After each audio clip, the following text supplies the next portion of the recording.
Crumble has you covered. Download the Crumble app to check out this week's rewards and features. And stop on by. Tell them Fan Run sent you, but don't miss the cookies.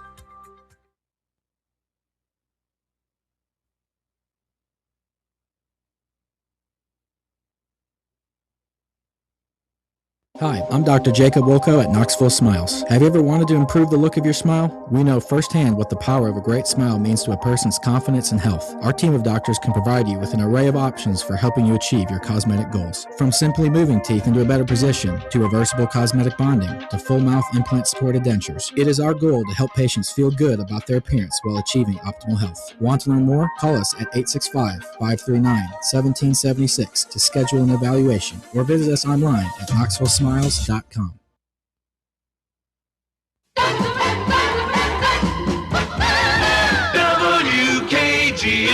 1340. Go Vols! You're tuned in to East Tennessee's premier sports radio call-in show. This is The Drive.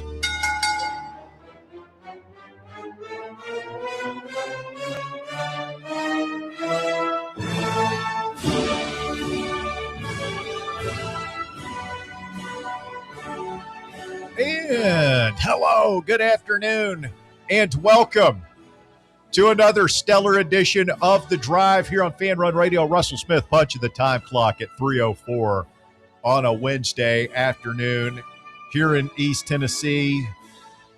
Yes, the color coordination scheme, Bob and I, continues today. If you're watching on YouTube, I'm sure folks will get a good kick out of this. I noticed this yesterday. I didn't say anything because it was like we were both wearing navy golf shirts and gray shorts, and that happens. Those are pretty neutral. Like everybody has a navy shirt, whatever. So it's cool. Never in a million years when I broke out the turquoise shirt today. Is that turquoise or just? I don't know. Yeah. What do you call it? It's. I think it's like a dark teal or something. And I mean, Jesus, I haven't worn this shirt since like last fall.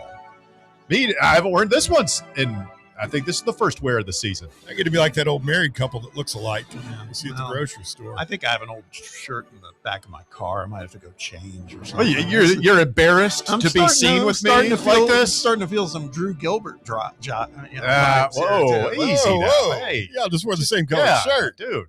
You're not standing up over there humping each bodily other's contact legs. is not occurred. They apparently they got checked on that. Last night their celebration was very, very clean. Well, why not? When you've taken 2 games in a row against the Dodgers and sent the Blue Empire reeling. Yeah, we're still the 2-time defending champs. We'll see how it nets out by the end of the season. Good for Tony V and the boys, man. They're looking good. Yeah, just look at it this way, Bob. We do sports, and you and I, we're on the same team. We're wearing a uniform. It's Bear, really, the one who's sticking out like a sore thumb. Well, I got a Tennessee baseball shirt on. Old school. Champion. Well, it's my World Series shirt. I am, regardless of today's attire choices, I'm pretty pumped up to be here in the White Claw Hard Seltzer Studios. Walker's is out again today. He is working with One Knock Soccer Club here, and they've had such a seismic growth here just in the past couple of months, and we were actually talking about trying to make it out there for that game, and just could not get that done. We were hoping to broadcast live from the Cove today. Would have been a beautiful day to be out there, but that is in the plans to eventually be because I've not been to a One Knocks game yet, and I know it's grown. Like they started out playing the games over at Austin East, right, on the football field there now, and now they're at Covenant Health. They beat DC United of the MLS a couple of weeks ago, and I wish we could be there. But nevertheless, we're here today, and it's good because we have a lot of football talk coming this afternoon. I'm fired up. For the first time in a while. Like there's actual legitimate football stuff to talk about. The schedule information is trickling out for college and pro teams. We've got kickoff times actually set for a number of games today I saw a note from Chuck Dunlap from the SEC that 2 weeks from today, May 27th, they're going to release all the kickoff times and TV designations for the first 3 weeks of the season. So we'll know, kickoff for Furman, Florida. I'm still thinking of that game so early in the season. Kickoff time for Furman, Georgia Tech, and Kennesaw. We'll know that 2 weeks from today. So that is very exciting. There's just all kinds of football stuff going on all of a sudden. Yeah, man. Did you guys see King Archie came out and made a statement about Ole Miss? No. This is the part where you say what he said. Yeah. Well, I kind of forgot to pull it up. Oh, well, that was a part you should have done before you said whatever you said before that. You're getting the order of how things are presented on a radio show completely wrong. You're going like 2, 3, 1 instead of 1, 2, 3. Yeah, but you usually process-oriented thinking, Bear. You would have known. Normally, you would have been, oh, yeah, he said this, that. I mean, I don't know what Archie said. I do think the spectacle I have it now. Of the Southern universities trying to determine who is the most racist. Or the least racist. Yeah, it's and on one hand, it's in poor taste. On the other hand, this hit me earlier today. I was just walking around. This thought came to me. Maybe it's a good thing. Yeah. But maybe it's a good thing that we've finally arrived in a place as a country where racist behavior is so universally shunned. Well, there's a guy who, Brendan Chapman, I don't know if you saw this on X. He went to the trouble. It's actually interesting to find the percentage of black students in the SEC. And so his post was Lane Kiffin keeps taking his childish shots at Ole Miss, but the data doesn't back him up. Black student percentage in the SEC, Mississippi State has the second largest percentage, Ole Miss the fourth largest. Now LSU is top of the list, 19%. Which, I mean, hey, that's fine. I don't know that is even a good barometer. No, I know that this is what he has stirred up. Is the point. It's because I mean it was completely asinine. He's got everybody on diversity watch now in the SEC. It's the deep South. They got to New Orleans and around Baton Rouge first, and then we all know what happened. Yeah, they ended up all over the deep South. Bro, it's just a dumbass. Yeah, it's amusing, man. I don't think I hope nobody's precious feelings are getting hurt too bad, but I get a chuckle out of some of it. Now, I did see where Ross Dellinger just tweeted moments ago.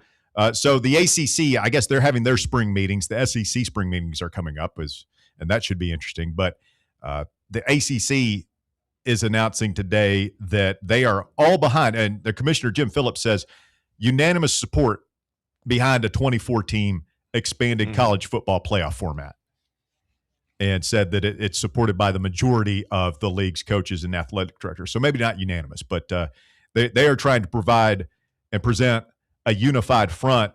Now, the SEC is kind of backed into a corner here now. Yeah, Big 12's in too, right? The Big 12, the ACC, Notre Dame, and the Big 10, all of them are on record as saying they want the 24-team playoff. And Greg Sankey earlier this week said, no, we're still committed to 16.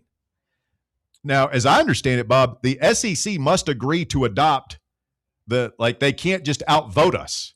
Like if we want to, I mean, they might not go to 16. We might just stay at 12. But the SEC has to acquiesce in order for a 24-team playoff to become a reality. And the question now becomes is how much steel is in Greg Sankey's backbone. I mean, you've already seen a couple of Danny White came out and didn't he, am I imagining this? He said 24 teams wasn't that a note from the Big Orange Caravan? I don't recall. He was on board. Honestly. I mean, he's such a chameleon. Yeah, I mean, we certainly heard Heupel support it, but I mean, I get why the ACC wants to. They don't. I mean, they're a better chance of getting more teams in at 24 over 16. I'll tell you what, if it somehow defaulted back to 12, I'm fine. I really am. Over 24. I think I am too, man. It just seems like it's such a watered down dilution. And I'm fine with you could say, okay, the Big 12, the ACC, Big 10, Notre Dame, they're all in favor of this. I keep coming back to this, and that is, what do the fans want? No, that's inconsequential, Russ. Well, It in their minds, it shouldn't be. But as I've always said, like, we're the ones paying the bills at the end of the day. Yeah, they stroke the check, but everything they get comes from us. People want to talk about players unionizing. I mean, we need to start a fan union. That might be an idea to kick around a fan union. We're going on strike, man. We're not watching your games. Well, I mean, we're not going to your games. We've done it before. Yeah. So at the end of the Butch years, they're not listening. But how much steel is in Greg Sankey's spine? Is he going to stand up for this, or are we already starting to see the dominoes falling and 24 is simply inevitable? Well, here's another question. This comes, our guy Hollander sent it along, and it's via a post from Brett McMurphy, who was quoting ACC Commissioner Jim Phillips saying that they said they're in on 24, but they're saying that it's his understanding that ESPN does not want the playoff to expand past 16 teams. So is that what Greg Sankey, is that his position is like, listen, technically, yes, I am the commissioner of the Southeastern Conference, but I also kind of work for ABC Disney.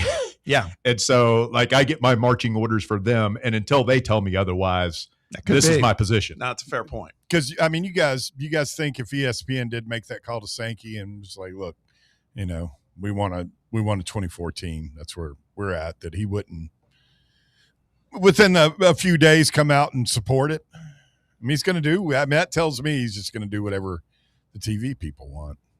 Yeah. They said I think what it was, they said they liked it at 12, but then 16 would be the limit. Yeah, that was it. They said they want to stay at 12 or 14, but no more than 16. And again, I'm okay with 16. I'm not okay with 24. I'd be fine with 12 if it doesn't change. Honestly, I really would be. I mean, 16's got a nice symmetry. I mean, Division II. 16 NAI. just feels right. Oh, yeah. It was like 64 for the NCAA tournament. And but they ruined works that. well at the lower levels. You know what I mean? I mean, they've been doing it for 30, 40 years. Yeah. Oh, man. By the way, did you see David Gabriel George put his commitment date out there? Yeah, DGG is going to be announcing in like next year, I believe. Is it July? July. Yeah, July 27th. July 20 says set your 3 months. We'll have a answer on DGG. Hey, at that time 10 of year, weeks. that could be a whole show. Yeah, I mean, yeah, he could go through a couple of different. I'm leaning to Ohio State. Oh no, he's leaning to Tennessee. Oh no, here comes Georgia with a late charge. A lot of twists and turns could happen before then. Hey, we got our friend Reed Carringer set to join the show coming up here in just a few minutes, and not a second too soon because, Bear, one of my favorite times of the year. Here we go. Yeah. Is when the college football magazines hit. And I'm not talking about like online. I'm talking about a physical magazine that you go to the store and buy, and none of this ordering online stuff. That's for the birds. I like to go to Kroger or perhaps Barnes and Noble and look through the magazines and find the one that's less, doesn't have rabbit ears or whatever and buy my copy that I get to go home and mess up. Yeah. Yeah. And so that's coming out. Athlon, Lindy's, Phil Steele, all that stuff getting set to hit newsstands everywhere. But what happens a week or two before that? What comes out? What is a rite of passage? What will you see on the newsstand at Weigel's? the OG. Football Time. Yep. In Tennessee. Published by the Carringer family for a long, long time. So hopefully Reed will have a ETA date on Football Time in Tennessee when he joins us in just a minute. You're right, though. When I go into Barnes and Noble and you see that what I'll see sometimes is right when it gets there, the palette of like Phil Steele's, for example, it's like, yes, sir, grab it, go. Entirely too expensive, but it's still worth it.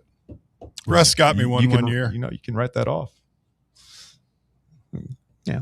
I spend about $100, $150 a year on those magazines. So You're such a degenerate. I love them, man. I was looking through my baseball one last night as I was watching my Bravos take down the hapless Cubs. Nice catch by PCA in the outfield, though. I wouldn't know. Not watching. Not watching? No. Not watching America's game? America's team? Playing America's game. Great tribute before the game to Ted and Bobby. Hit me in the feels. Big part of our childhood. Watching the boys explode over the Cubs.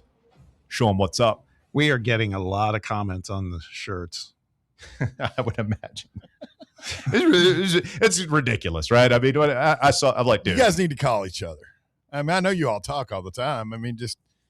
I almost went red. I don't even own a red shirt. So. I looked at you don't own a red shirt? No. Like a red shirt. That's the passion color, man. Red doesn't suit Tiger me. blood. Yeah, I almost grabbed that, and then I was like, nah, it's time. It's time. We're going turquoise. I got the pocket, though. You don't have a pocket. What is that, I didn't Puma? realize it until I sat down over here and Tommy looked up Bahama. at you guys through the glass. Yeah, it's Like you saw. I mean, I was wow. What are they saying? We look cool? no, No, no, not at all. They're like, what is this color? These dang matching shirts are throwing me off. Is it like the Pulp Fiction when Quentin Tarantino's character is spraying off What's his Samuel name? L. and Vincent Vega, Travolta in the little kiddie pool? They look like a couple of dorks. Stay with us. The drive continues. The great and powerful Reed Carriger coming up next right here on Fan Run Radio. The Drive. Take Fan Run Radio with you on the all-new Fan Run app.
Real Big Bird says, how adorable. He called us adorable, Bob. GBO Kyle Beach says, we're rooting for Coastal Carolina now. Michael Coates is calling us the Teal Twins. Pretty good. Yeah, says you. Why are you so ashamed of me? Andrew Nelson says, these dang matching shirts are throwing me off. Another person wants to know what this color is. I'm going with turquoise. And on the video feed, it really is. I mean, they match. This is the same color. Yeah. Like what I'm looking at. You look like, from where I'm sitting, yours looks a shade darker, but on TV, yeah, y'all are wearing the same shirt. I think you guys look good. It's a little weird. We look like we're about to show up and clean somebody's pool. Yeah. Either that or, like sell insurance or. Maybe we're like a mixed doubles team or something. We're playing in Wimbledon or something. I guess we have to wear white at Wimbledon. What were their names? Was it the Bobs from Office Space? The guys that kept calling. They wore suits. Yeah, we do look like we were knocking on your door asking if we could talk to you about your aluminum siding. The color's that teal. Our Lord and Savior Jesus Christ. The color's teal. Just remember that. Teal is better than turquoise? Yes. All right. Reed Carringer of Football Time in Tennessee, Basketball Time in Tennessee Magazine Empire, joining us on the show. Good afternoon, Reed. How are you, sir? Gentlemen, great to be back. Missed the memo on the matching shirt stuff, so give me a heads up next time. It's incredible. It's incredible. Also, what a color to coordinate with. Yeah, I'm impressed. Yeah, it's an odd shade of green to match up. I think it's better, Reed, that they matched this close. I don't own a color. I don't own a shirt that color, I don't think. I need to get one, I guess, is what I'm learning. See, I felt like it was a unique enough color that it wouldn't get duplicated, but all the cool kids are wearing it, Reed. Y'all might be spending too much time together. Well, that's definitely happening. When you do a 3-hour show, yeah, you are spending way too much time together with we talk to each other more than we talk to our wives. I've been there. I've been there, gentlemen, as you know. Yeah. It's not healthy. It's fun, but I wouldn't say it's always a healthy environment to work in. Reed, when does Football Time come out? It is a rite of spring every time this year when you see that Football Time in Tennessee magazine on the newsstands. Well, very good timing, gentlemen. The printer is supposed to ship them to us, supposed to arrive tomorrow. So they will start arriving on the stands in later this week. Really? Shipping out to people that are outside of outside of Tennessee distribution area. So if you live outside of Tennessee and they're not on your newsstands regularly, you can order them at footballtime.com, but they'll be making their way to all your usual magazine haunts coming up. Proud of it this year, but I kind of broke my semi-retirement there and went and photographed the orange and white game. Got to look firsthand at the team for the from the field level for the first time in a while. Putting together this magazine, so yeah, really excited about it this year. Very exciting. Football Time in Tennessee coming to newsstands in the very, very near future. So you were down there taking some photos for the magazine. You got an up-close look at the Vols. Of course, the spring game was not televised, so I haven't seen anything. What did you think of your first up-close look at the Jim Knowles era, or as we're calling him, Fake Bear, and the new strength coach, new team over there? Well, guys, I'm not necessarily. I mean, we mentioned the wives earlier. If you ask my wife, am I an optimistic person? She would say absolutely not. So I'm not necessarily a homer, not necessarily an optimistic person by nature. Kind of a realist, maybe a little bit of a downer. But I saw a lot of things that maybe went overlooked by the people in the stands that I think give me real hope for this team, not just in the future, but this year.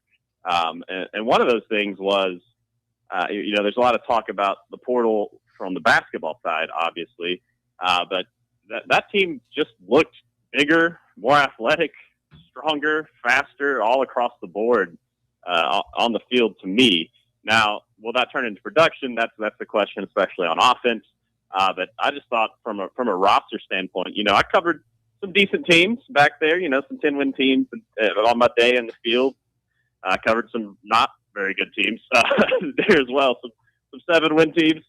This doesn't look like a 7-win roster, just purely passing the eye test for me. And then 2, I think they've upgraded the defensive staff, and we've talked about that before when I've been on with you right after Knowles got hired, but also the other coaches he brought in. And that's one of the things that I research and write about for Football Time is all the assistants. And, some years it's kind of a stretch to put together a column on the positives of a couple of assistants. And I didn't feel like I had to really stretch anything this year. I think there's a really, really good chance that this defense takes a massive step forward after just a horrendous year last year. Let's get your take on the quarterback situation, because everybody's got an opinion on it. The incumbent appears to be George McIntyre, but Heupel says that it is absolutely going to be a competition, and I believe him this year. I didn't believe it last year. It sure feels like there's a movement, at least from the perception of some, that Faison Brandon is going to be right there at the end of that competition too. What are your thoughts? That guy Brandon is just a freak athlete. He looks like he's your classic. That guy's a freshman. He looks like he's 40 years old and has 2 mortgages on his 3rd divorce. He's a grown man. Really impressed with his athleticism. He obviously has a cannon of an arm. If anybody attended that game, that was maybe one of the detractors, as he was overthrowing the ball quite a bit. Little Milton-esque, but I think he can dial that in. And you can kind of see his playmaking ability, both with his legs, throwing on the run, and just his ability to make any throw on the football field was really impressive. Now he's going to have to dial in the accuracy to win that job for sure, and for that offense to be productive. But I don't think he's overhyped at all from a skill standpoint. And I'm with you. I think it will be this thing's going to go down to the wire. If I had to bet, heading into spring, kind of conventional wisdom was McIntyre's the leader in the clubhouse.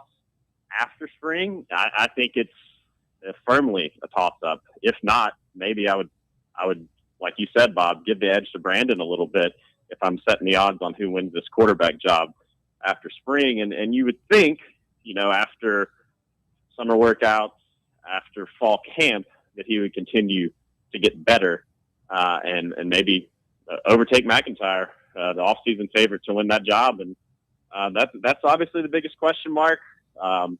We did not have a quarterback to put on the cover this year because we don't know who the quarterback's going to be. But I think they've got some talent in that room as a whole. And we know that Heupel's offenses, we've seen him be productive with a lot of different quarterbacks.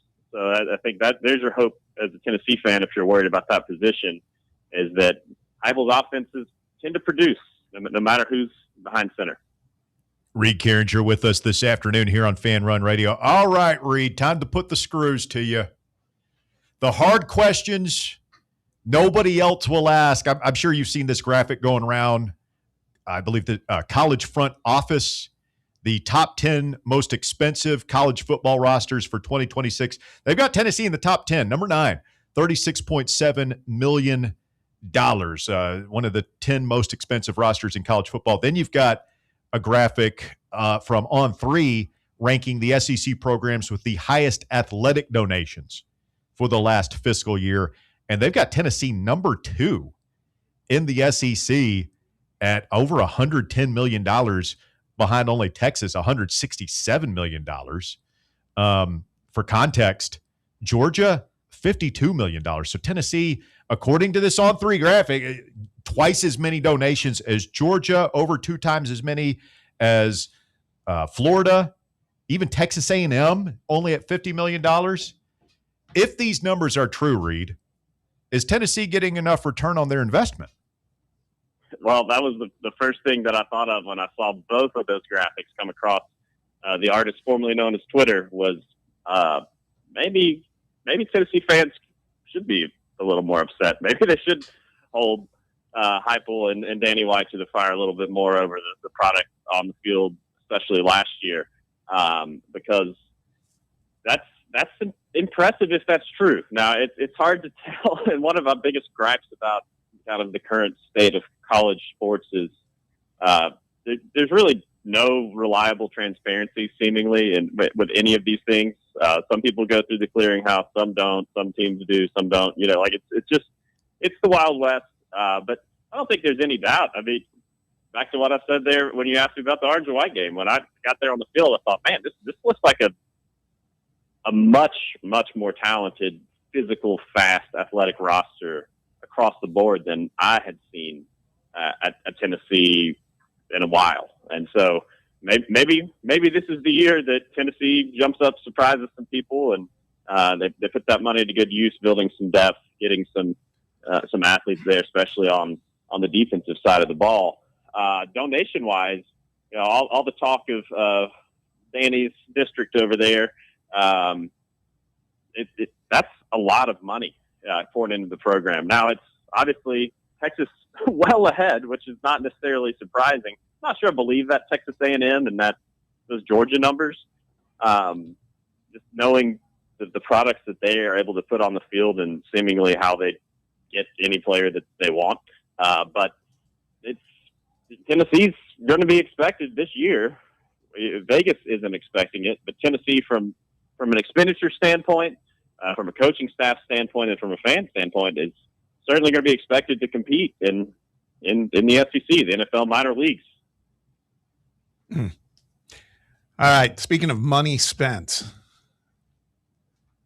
this story with the basketball program, Reed. I mean, I know you love ball like I do. It's crazy to say I'm pining for basketball season to start, and it's not even June. What are your thoughts on what you're seeing Rick Barnes doing? Now, I love seeing Barnes on the RTI Lowdown with you, Bob, and with Chris. That was great. I think it's pretty unreal what they've been able to do in the portal, if you look at it. And now Tennessee is obviously, the portal has been a massive net positive for the Rick Barnes program, and kudos to him. In the 70s, I think coaching his best ball, assembling the best rosters of his career consistently. I mean, that's very aspirational. I'm there. I'm close to 40. Past my prime by most standards, but not by Rick Barnes standards. I've got 30 years to hit it. So it's pretty incredible at getting Juke Harris, kind of the icing on the cake. And it's going to be a drastically different team than we've seen, Bob. They've gone out and they've gotten scores before. They got Lanier, they got Connect, obviously, and those guys, to their credit, came in and performed, and really exceeded my pretty high expectations for both of them. So if you look at maybe a whole roster of guys that can get a bucket and hit some threes and break down a defense, it's going to be fun to watch, and I'm curious to see how this team is going to gel. I think this is the thinking is you can coach defense, especially if you've got athletes, which these guys definitely are. But you really can't coach that kind of killer offensive mentality, and Connect had that, and I think several of these guys have that, and it's really going to pay dividends. I don't think you're going to see those long drawn out scoring droughts that we saw sometimes at key times the last few seasons, because you've got more than one or two guys that can get a shot, and that's been the weakness of this team, and it came back to bite them in the Elite Eight the last few years. But that's it, guys. I think 7 teams have made 4 straight Elite Eights ever, which is what Barnes is vying to do this year, having made 3 straight. So it's extremely rare to have this kind of sustained success back to back to back to back. Reed, what is the worst idea facing college sports right now? The 24-team college football playoff or the 76-team NCAA tournament? NCAA tournament is my easy answer there. It's a classic, hey, let's fix a problem that doesn't exist move by the NCAA, because probably the most beloved sports tournament in the country. Even people who don't follow college basketball will take off, schedule their vasectomies, do everything they can to watch as much of that opening weekend as possible.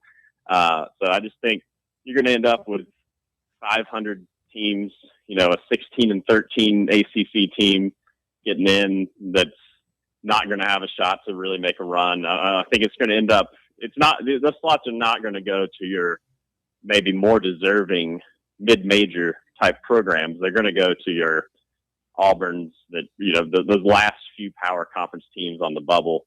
So I don't like that format. Now, when we talk about college football, I heard y'all talking about that on the opening segment.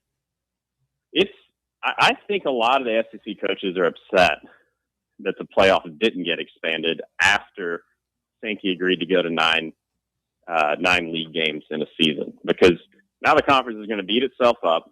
It's deeper, more talented than ever, and you don't get more playoff spots as a reward. And so I think that really does kind of put the SEC at a disadvantage when you talk about playoff positioning and playoff spots. I think a lot of SEC coaches thought there was going to be expansion this year, and there's not. They're locked into the current format for this year, seemingly. So I think after 1 year, maybe that's the leverage the other conferences will need to get the SEC on board with an expanded playoff. And honestly, I get that you don't want the diluted product, but I think it makes sense from the level of maybe you can get rid of conference championship games. Maybe you're not really playing more games or have an extended schedule. You can rework the college football schedule a little bit to make the playoffs a little more compelling and not put so much wear and tear on these guys. It's coming. I would guess it's going to be at least 16 if I had to bet the following season. I got one more for you, Reed. Let's pivot to baseball. We've had a bit of a roller coaster ride with this team in Josh Elander's first year, and a lot of people have been quick to rush to he's not the guy. I'm not sure that's the case, but it's definitely not the same as it was under Tony. We get that. At the same time, those guys hit their 100th plus home run on the season last night, which is 5 consecutive years, and no SEC team has ever done that. Now, some of that's built on a body of work from the last few years, but it also reminds me that this year's team, the bats are starting to heat up. We're getting towards the end of the season. We do have a couple pitching questions, but I still think this team's got some level of being dangerous in postseason. What are your thoughts? I'm with you. If you look at, I followed baseball really since I could walk. I used to go over there in the Delmonico era. Loved watching guys like Bubba Trammell and Todd Helton play, when I was a kid. So, and if you really look at the history of Vol baseball, this team is well above the average performance of a Vol baseball team. Now, Tennessee's obviously coming off the most successful run in program history under Tony Vitello. But let's not forget that it took Tony a little bit to kind of get rolling. There were definitely some disappointments in the postseason and in the College World Series. Even there was a lot of talk of, well, maybe Tony's not the guy. And then what did he do? Win a national championship and was able to jump to the majors. So I remember, I'm old enough to remember the Tony Vitello slander. So let's maybe back off a little bit on the Elander slander. I think you have seen some improvements, honestly, from the Vitello era with this team. A lot better at holding runners on. I think they've just generally kind of been better in the field in a lot of ways. It has been a roller coaster. Kind of expected that with a new head man, basically an entirely new roster, and then also, you don't have Frank Anderson back there, the pitching coach. I think that's maybe the one thing that if I could change from this past offseason is that he stays. Maybe you don't have the bullpen issues and things like that, and manage arms a little bit better. But I think Elander and his staff will step into that. And I'm with you, Bob. I don't think anybody really wants to play this team. Now, can they string together, a bunch of wins in a row? That's yet to be proven. But I think they can go out there and beat any team in the country. I'm in a series. I'm pretty confident in that. They've got the talent to do it. They got the bats to do it. They can get the pitching at times to do it. I still think they're a dangerous team. Bob and I were talking this morning. Reed, about I believe that Tennessee is actually better positioned to win a super regional than a regional. If the Landon Mack injury holds and they keep him out, like you only have to win 2 games in the super. So to me, it's almost like it's more challenging. I think they could beat absolutely anybody in the country, UCLA, Georgia Tech included, whoever you want to throw out there. It's just a 2-game winner take all. If we got Coons and Blanco going, but I think we can lose to anybody in the country if those 2 guys are off the table. Yeah, or if they get touched up and we got to get deep into our bullpen. Reed, that's right. what I worry. That scares you with the regional more, right, than the super regional is. How's your arm depth, and it's not great. You send this team to anywhere. I would think in a super regional situation, and we just have to win 2 games. We get our best pitching performances from Coons and Blanco. This team absolutely could go to Omaha. I've been saying that all year, but it is a big if. We'll see what happens here down the stretch. Reed, good stuff, my man. One more time, football time in Tennessee, a tradition like none other, hitting newsstands this week. Where would you recommend I go to buy? We were talking about like Weigel's, Barnes and Noble. Weigel's, Barnes and Noble, Food City, Kroger, all those are good spots. And hey, you'll appreciate the cover man, Deshaun Bishop. So Beaver, local kid, Carnes Beaver. And I was thinking back, and I didn't research this. I'm just thinking out loud. Maybe the first player from Knoxville to be on the cover of Football Time in Tennessee Magazine, if I'm remembering right. So you didn't have a Richie Cobb cover back in the day? Maybe. I was trying to think about that. Was before I have memory of life, because this magazine started the year I was born, so it is 39 years old this year. What year was that? 87. Okay. So Cobb might have been, he wouldn't have been on 87, but he might have been 88, 89. I don't know. My foggy, hazy memory, I feel like he was. I think he was. We unfortunately only have like 2 of those magazines left in the wild. So if anybody has any, let me know. How valuable is that? Yeah, let us know who's on the cover of the first couple of Football Times. I would love to know that. That'd be awesome. We had Pickens. Yeah, Cobb was on the 1988. There you go. Ah, all right. Reed, I'll have to get out and we'll get out and see you at your pizza side hustle too. Yeah, Russ didn't mention that he's he is an artisan pizza maker. Russ, yes, I'm telling you, we need to do a drive pizza truck collab one day. We need to get that on the schedule. We definitely need to do that, and don't want to end on a negative here, but if it is the first local product to be on the cover since Cobb in '88, well, I'll let you all Google how the '88 season went. Well, yeah. Thanks, Russ. It was not good. Appreciate the downer. I was trying to pump you up. Yeah. Oh, that pizza sounds good, though. I'm looking forward to that. All right, Reed. Appreciate you, my man. All right, guys. Have a good one. Thank you, Reed. Reed Cairns, your Football Time in Tennessee. Are there any other Knoxville guys that would have been on a cover? They didn't go to UT. So, no. Am I blanking on somebody? Surely Brandon Warren wouldn't have been on a cover. Daniel Hood? No. Maybe 2013 or so. Nah. What do you mean? No, I don't. You just don't think he's good enough? No, I don't. I don't think he was. He wasn't in that. Well, who else was better on those teams? And you got to think, it's like when they choose the cover, it's not necessarily the best player. It's like, what is the most eye-popping image that makes you more likely to buy that magazine? And so that they will sometimes. Those dudes. And this might have been a year where they did that, where you lean into the local angle. I mean, Todd Kelly Jr.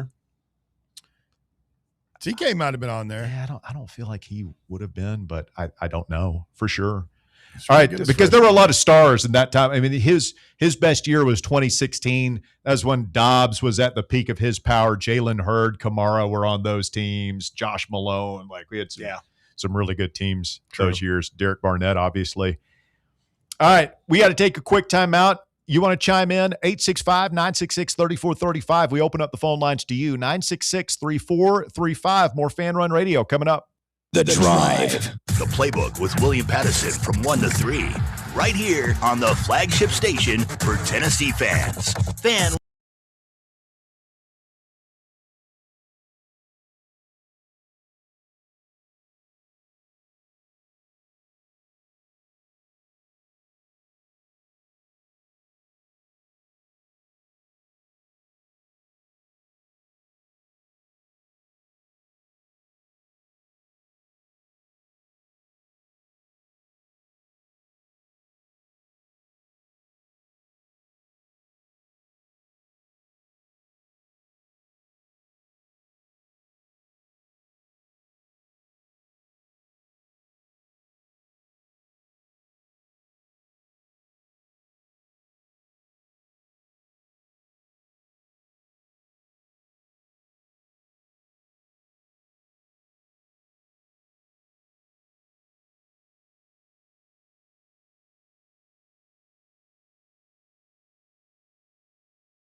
Thanks for being with us. The YouTube chat having a lot of fun at Bob and I's expense. We did wear the same shirt today, the same color shirt, and it's teal, which is surprising that A, the two of us both own teal shirts, and that B, we rarely wear them, but would decide to wear them on the same day. People continuing to pour in with the comments. Jonesy says, you guys look like one of Danny's lieutenants if he worked for Coastal Carolina. It's pretty good. Good. Kyle Beach says, I've got a few pairs of underwear that color, but that's about it. That's disturbing. Did you see what Coastal wrote?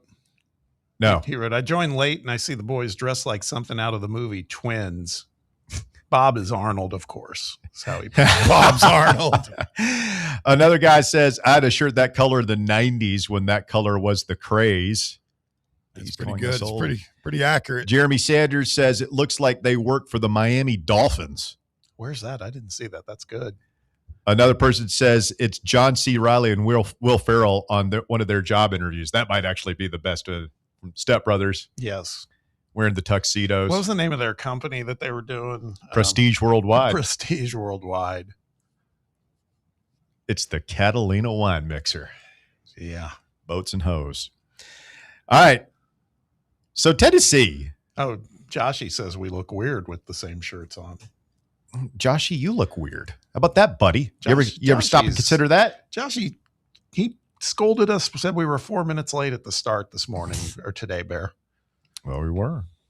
I mean, somebody needs to be held accountable for that. Sorry, I cut you off there. But so these numbers, college football front office, Tennessee, 9th overall nationally this year, spending $36.7 million on its football roster. Now, Bob, my theory. Like, I don't believe any of these numbers. Everybody throws these numbers out there. Maybe it's right. Maybe it's in the ballpark. But I just assume, because Tennessee is not releasing this information. So I have no idea how they're calculating this. But let's just say, for the sake of argument, let's take these numbers as true for our discussion here today. Texas, by the way, tops in the nation at $47.5 million, followed by Miami at $44 million. So if we're at $36.7 million, we're within $10 million of the top school. And it's good to be in the top 10. Like, we are not walking around with our pockets turned out saying that we're poor.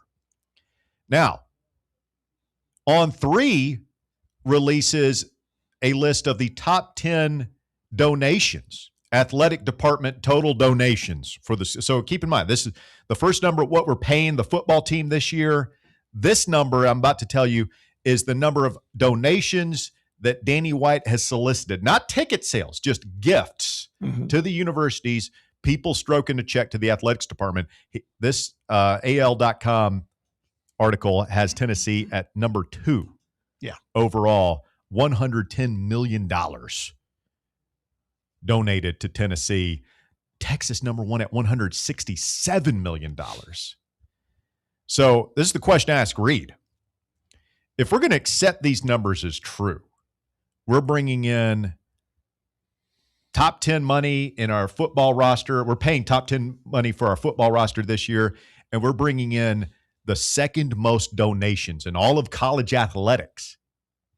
Are we getting enough return on the investment? Well, I mean, when you look at that top 10 for athletic donations and you see number 8 is Georgia at half the number, less than half the number of ours, it's like, how's this happening then? I think you look at that and I'd say the answer is no at the moment. I mean, they probably, they get what we used to call the Saban discount. I'm sure that now they get the Kirby discount on some of it. Poll is in the field. Is Tennessee getting enough return, enough ROI on its spending in college athletics? At Russell _Smith if you want to vote in that. And we'll share some results coming up with you here in hour number 2. You're listening to The Drive. It's Fan Run Radio. Stay with us. We're back with more right after this.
Start number one, basketball, a new big man name to keep in mind here. VCU transfer Christian Furman visiting Tennessee today, according to Ryan Shumpert over at RTI. 6'10", 225-pounder, spent the first 4 years of his collegiate career at VCU, where I guess he would have crossed paths with Terrence Hill Jr. Yep. Yeah, it sounds like last year was his senior year, and he only played 4 games. He had to take a leave of absence. We're not exactly sure what's behind that. So I would assume that means he's not going to have any trouble getting that eligibility. He might have, I don't know if you call that a redshirt year or what, but they're definitely just looking for a depth piece. Yes. This guy's averaged like 4.5 points, 3 or 4 boards. Just a big body to eat up space in practice. Yeah. You know, you throw him in there, emergency. Everybody gets in foul trouble, or God forbid you have an injury. Yeah. But the Terrence Hill linkage probably matters, I would say. Because, I mean, he was on the team last year with Hill. He just didn't play much of the season. That was all. Christian Furman. Yeah. Fermin. Yeah, I don't know. I wonder if it's Furman or Fermin. And we'll find out if he sticks. We'll definitely. Originally from Pennsylvania. So his best statistical season came as a sophomore, when he averaged 5.2 points, 4 rebounds, 1.4 blocks, and 21.4 minutes per game. So got to have somebody. Got to have a big guy out there. We'll keep Fermin in mind moving forward. Number 2, David Gabriel George, the talented running back from Chattanooga Baylor, has set a commitment date. He is the number 2 running back in the nation, according to 247 Sports, and the number 1 player in the state of Tennessee. It's Ole Miss, Georgia, Ohio State, and the Volunteers battling for him. And the commitment date will be July 22nd. So mark your calendars. Here about 2 months, we'll know.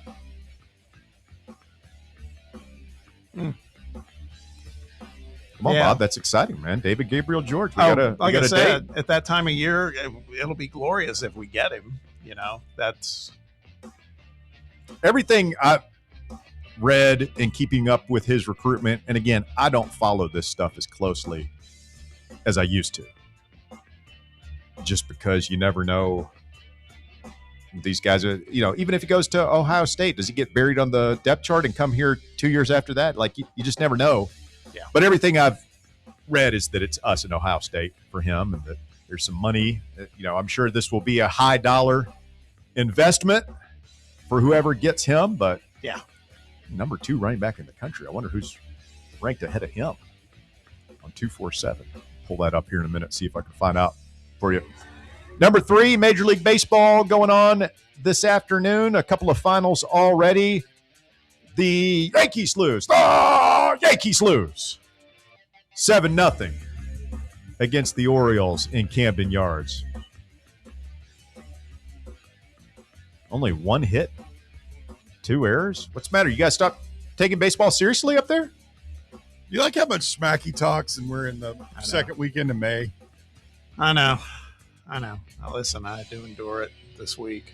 Do you care to contend with the question?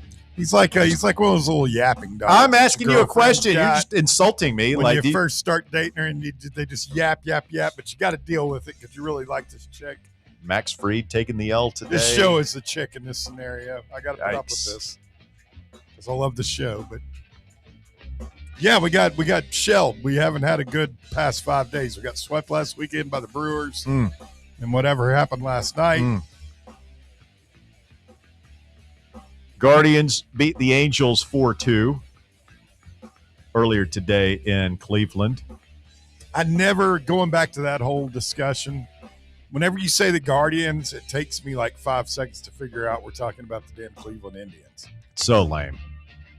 And their fans hate it. Like, if you look at their message boards, it's like can you blame the them? Commanders fans. They hate it. They've been neutered as a fan base. And I'm sorry, there is a difference between the mascot named Indians and the Redskins. Can we agree? as far as like what do you think is more offensive? I mean, Redskins that was a derogatory. It was a slur. Well, there's some people who believe that the name Indians came from Columbus, thinking that he had landed in India. Yeah. Which is disputed. Could be a couple of things. I don't know. I thought they were all cool nicknames. I just think celebrating I guess I get it. You could have come up with a much better name than the damn Guardians. That's probably the stupidest. Okay, so you think Redskins more offensive than Indians? What's a worse replacement, the Commanders or the Guardians? Probably the Guardians. But there's some tie-in with the Cleveland Guardian. There's something with the history of that city. There's like a statue or something. Yeah, exactly. That's how they came up with that. I don't know about the Commanders. Maybe they're thinking, Washington, D.C., Commander-in-Chief. I don't know. I don't know. I think it's all silly. Whatever it is, it's lame. Moving on. Number 4. NBA playoffs continue tonight. Pistons, Cavs. Game 5. Little Caesars Arena in Detroit. Michigan, 4.5-point favorites are the Pistons. Was it the Cavaliers who came out? Somebody came out of the halftime and scored went on like a 23-0 run. It was Cavs. Yeah, they won the game. I mean, that's absolutely wild. Donovan Mitchell was out of his mind. Saw where fouls are up 11% in the playoffs this year. People are upset about that. Why? The fouls are fouls. That's what I say, and it stands to reason. I mean, this isn't just old guys griping about the new NBA. I mean, it's players play harder in the playoffs. Yeah, like it gets more intense. Yeah, you're gonna more fouls are gonna happen. Yeah, playing tighter defense. You're giving it all every play.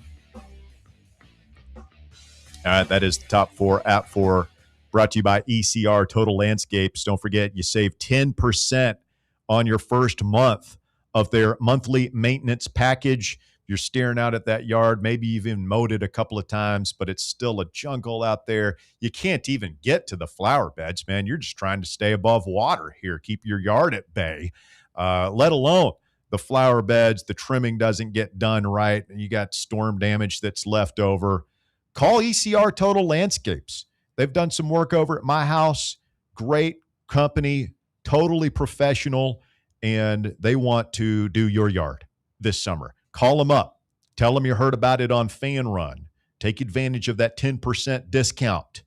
Their number's 865-384-2012. Maybe the guy you've got isn't doing as good a job as he should be. Switch over. ECR Total Landscapes. You can go to ecrtotallandscapes.com to contact them as well. Just mention promo code FANRUN to get that 10% off on the first month. I found out who that number 1 running back is in the 247 rankings. His name is, it's spelled Kemon. So I don't know if it's Kemon or Kemon Spell from McKeesport, Pennsylvania. He's already committed to Georgia. I mean, verbally. Yeah, it's interesting because Georgia's listed as one of the 4 finalists for DGG. Yeah. Surely they wouldn't be able to afford them both. He is considered a hard commit to Georgia. Okay. All right, good for them, man. You know what? It almost reminds me of the year we got Jamal Lewis, and he was the number 2 running back in Georgia behind Jasper Sanks. Yeah. And Jasper Sanks was a fine player at Georgia, played for many years for the New England Patriots, but Jamal Lewis, I think, clearly had the better career. He's a borderline Hall of Famer. So hopefully history repeats itself, and DGG is our guy. You think he's got any shot at getting in? Who? Jamal. Oh. I thought you were asking if DGG could get into school. I was like, what, does he have academic problems I'm not aware of? Hype will send a private jet and have him massaged the whole way here. Yeah. Send whoever did the test for Derrick Rose down there. Yeah. Help him out. I don't know, man. I just saw a graphic last week on Twitter about the single season and rushing leaders all time, and he was so close that year to getting it. To be Eric Dickerson's record. Yeah, he came really close, and I think Adrian Peterson passed him, but he's sitting there at third. Lost some years due to injury, and he had some legal problems too, didn't he? Yeah, but he never missed a game for that. Oh, he didn't? Yeah, he was on a kind of a work release deal for that. He gave somebody a phone number. Got in a lot of trouble for that. So, but he paid his dues. Had a hell of a career. Would you be as forgiving if he had played at, say, Georgia or Florida instead of Tennessee? Well, hell no, I wouldn't. He's Jamal. He is indeed Jamal. All right, poll question this afternoon. Is Tennessee getting enough ROI here? Top 10 football roster, $37 million according to Front Office Sports. Number 2 nationally in donations. And by the way, all this money is coming from the same people, right? The same people who are writing the NIL checks to hit that $37 million, whatever number, right, are the same people who are donating the $100 million that AL.com is saying Tennessee is getting, which is number 2 behind Texas. So all this money is coming from, if you're one of these donors, are you satisfied in what Tennessee is giving you in return? I don't think we're getting enough. And strangely enough, I think Texas is in the same boat. Yeah. Kind of, but they made the playoffs once, right? Or they make it twice? They made it twice now. Yeah. Did they make it last year with Arch? They did, didn't they? Yeah, they did. Yeah. Last year they were. They made it the year before with Quinn. Yeah, in that crazy game against Arizona State. And they were in it. Oh, no. Which year was it where – because that's what they've been complaining about because they lost to Ohio State in the first game. They were the first one That was out. last year. But they – back it up. Before the 12-team format, they were part of the last four-team playoff. Yeah. See, this is another thing that is going to make the 24-team playoff, if that comes to pass, and even the 16. And really, it's probably already happening now at 12. But it's not as prestigious. Yeah, you won't remember, like, who made the playoffs. Will anybody outside of Knoxville remember that we were one of the 12 teams in the 2024 playoff? No. Ohio State fans will, because they'll be like, remember that time we beat your ass? It just blends together. So, I don't know. Early poll results, wow. Okay, only 9 vote. How is only 9 people voted in that and posted that half an hour ago? What is Elon doing with my algorithm here? Is it because I posted too much? Might be the teal shirt. Yes. All right, what am I doing here? No, only 9 people vote out of 6. There's no way this is right. Anyway, out of the 9 votes that have shown up here, 100% say no. Guess that answers that. I think Texas fans would say the same thing. I mean, they're paying, what, 50-something million more than we are? I think X is malfunctioning. Close out here. Anyway, if I'm one of these big donors, billionaire donors, and I'm writing the big checks, and they're coming to me, hey, Rick Barnes needs Juke Harris. Hey, we need a quarterback. Hey, we need whatever. And I've been writing these checks year after year now for a couple of years. I'm sitting Danny White down. And he'll sit down for you if you're a big enough donor and say, look, man, you want this spigot to keep flowing? Then here's what's going to happen. You're going to cease all construction projects over there. Your precious Danny district, your whatever locker room we're building on the plaza, more water the ride. water ride, the lazy river. All that's over, right? You're going to take those blueprints, you're going to throw them in the circular file. It's done. All this money that we're putting, this $150 million, whatever it is, total added up, is going into player acquisition. D-double-G. We want quarterbacks, running backs, receivers, shooting guards, forwards, point guards, first basemen, outfielders, shortstops. You hear me? Capiche? I don't care about it. They don't need the shower that they can walk through before they get in the cold tub and then the hot tub. And trust me, these guys are fine with it. They just want the money. And guess what? We're not giving it to you. Okay? So all these crazy, and I don't want to hear, it'll pay for itself. We haven't used any bull crap. We're sending our coach out there in his 7th year with no quarterback. Like, he was start a true freshman. Like, how? That's what it looks like. We're paying the 9th most out of all the schools in the country to field a football team this year. And we're just going to roll the dice with an unproven quarterback? Like, how did that happen? Against a 9-game SEC schedule. I don't know, man. It doesn't make any sense. If we're one of the top 5 richest programs, athletics departments in America, how do we not have an experienced quarterback, NFL prospect at quarterback this year? Like, whose fault is that? What are we doing over there? At times like that, when you're thinking about it that way, that's where I think that it makes me wonder if it would behoove us to have a general manager in place. Somebody can just take a step back and be like, look, we don't have a quarterback. All I could think of was when I've been watching some of these brutal talking to the fans videos that Mark Pope has done. You love those.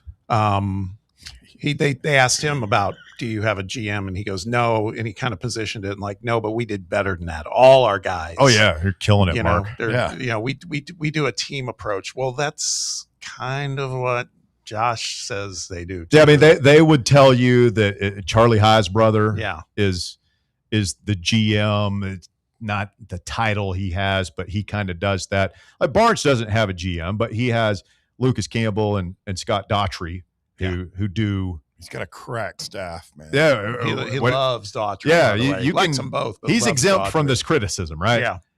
But Heupel, it's like, dude, what happened? Now maybe I'm just some loudmouth talk radio idiot, and I'll be eating my words. I certainly hope so. Maybe McIntyre or Faison Brandon, but man, you go out there, you go 7-5. Oh, our quarterback is inexperienced. Well, whose fault is that? Like, you had every opportunity to go out there and sign a top tier quarterback, and you didn't do it. Did we ever hear what the number was? Because they've got this college front office has thrown a lot of numbers out, and they had the top 10 SEC quarterbacks based on what they were paid going into this next season. We got 2 of the top 3. No, we don't. Oh, that's the point. No, I'm saying, did we ever hear what we offered Levitt? Because LSU apparently got him for $6 million. Yeah, I feel like it was 5 or 6 was the number that was being thrown around at the time. So what's wild is, so we don't get Levitt, and then the drop off between him and then you got Faison Brandon, who's 8th on this list at $2.13 million. And the other breakdown that we saw of the Tennessee roster, I think they had George at like a shade over $1 million. Does that sound right? Like 1.2? I guess so. It is maddening, to your point. We've talked about this before, I know, but we're starting, is it year 6 or year 7? Either way, we're going in with a quarterback, and there apparently was a concern because the drop off, at least in what we were willing to pay for a quarterback, is massive, right? I mean, it's, Well, I wonder if it would have been different if Levitt hadn't had the foot thing.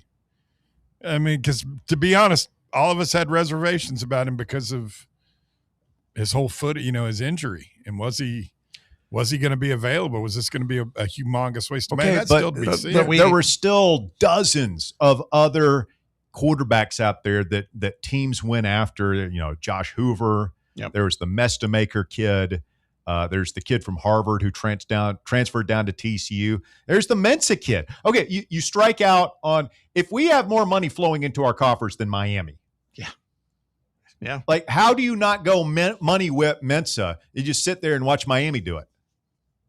Yeah. Yeah. Yeah, you got a really good point there. I mean, he was the one. That's probably the one we should have gone after, isn't it? With any of them. I don't know. Like, that's for Heupel to do. He's the football coach, but everybody else went out there and got one. Everybody else on that list has a defined quarterback situation heading into the season. Except for us. It sounds like, it could very well be our true freshman. That's wild to think that. Which is cool. Like, I hope Faison Hope he's ready. Maybe he's just that dude. But, I mean, you saw the Underwood kid struggle with Michigan, and maybe you could just chalk that up to the fact that his head coach was chasing tail more than he was watching film. But how did you feel about season prior to last, Marcel Reed's first year at Texas A&M? Well, we recruited him. Was that the year we took the Merc Slinger? Yeah. But we still had Nico at the time. Yeah, my point, though, is do we feel that he, as a true freshman, was impactful enough for A&M? I felt like last year he was. Yeah. But I thought his freshman year, he showed me things, and that gives me hope for Brandon, is my point, if that's the path we go down. But he didn't come in until their other 5-star, Connor Wigman, had faltered to the point that they had to replace him. Yeah. Like, he was so bad, they're like, all right, let's throw the kid out there. And then he kind of ran around and did the freshman thing, and it was all right. But it was the next year as a sophomore. Like, if one of these guys was a sophomore and had a little more experience, I know George technically is, but he didn't play. Yeah. And whose fault is that again? Like, I'm sorry, Josh Heupel, you make $9 million a year. We're going to bang on you for a little bit. Like, we love you. This is constructive criticism. We want the best for you. But, dude, why are you throwing the Merc Slinger out there in mop-up time when you ought to be seeing what you got in you George? knew he wasn't going to be there next year. You knew he wasn't the guy. And it's so weird that he has very peculiar decisions when it comes to his quarterbacks. And the thing that he's supposed to be is like the quarterback whisperer. Well, I mean, and what about the bowl game, right? We lose anyway. Why didn't we just give some run at that point to George? I mean, Joey had a tumor in his arm. Yeah. It makes absolutely zero sense. I just hate already being mad about losing you games called because of our offense. Months and months ago, what you said earlier, we're at 7-5. You better not bring this quarterback. We didn't have a quarterback excuse. Well, we like the way Faison competed out there. He's still growing, and this was just a tough environment to throw him into. Yeah, so why did you do it? I mean, if anybody thinks this is bad, let's get to that VR after we go 7-5. You're going to lose your mind on them. All right. Let's not be too negative here. Maybe Faison, he comes in there and throws for 1 billion yards. I forgot about this part about talking about football. I was going to say, we're already down on football. This is the first day we've really talked about football. That's part of talking about football, unless you're, whoever won the Natty that year. I feel like everybody does this. Alabama fans aren't happy right now. 865-966-3435. If you got a thought or comment on what we're discussing this afternoon, the quarterback situation for the Volunteers and the money situation for the University of Tennessee. All this money coming in. Donations, roster money. Basketball's going well. Baseball, it's been better. It's been We're in a worse. transition period there. Football, sort of, we don't know, but I don't know, man. For all that money, it seems like you ought to be hanging a couple of banners. What about women's basketball? We ain't forgetting about you, Kim. All right, quick timeout. The drive continues. More Fan Run Radio coming up. The Drive. The flagship station for Tennessee.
on Twitter says no.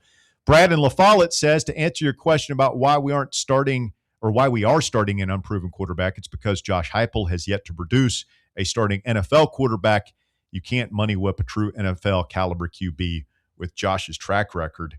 I mean, that sounds good, but I don't think Levitt would have come here and hung out as long as he did with Heupel and discussed the dollar figures and all that if he wasn't seriously considering coming here. Sorsby, too, was the other one we forgot about. Of course, that one worked out. Boy, we dodged a bullet there. Yeah. 865-966-3435, your number to get on the show this afternoon. Let's talk to Rusty. Good afternoon, Rusty. You're on the drive. Howdy, fellas. What's up? What's up, Rusty? It's raining out here in these streets in the Tri-Cities. Trying to avoid hydroplaning. Keep it between the ditches now. Staying between the white and the yellow lines, man. That's all there is to it. So, yeah, I mean, the issue was they looked at Sorsby and they looked at Levitt. And that was pretty much the only two guys they were considering from the portal. And the real thing was they were going to go with Joey, assuming he won his court case, unless one of those two guys jumped in the boat. You got to have a better plan than that, man. No, I'm not saying I agree with it. Yeah.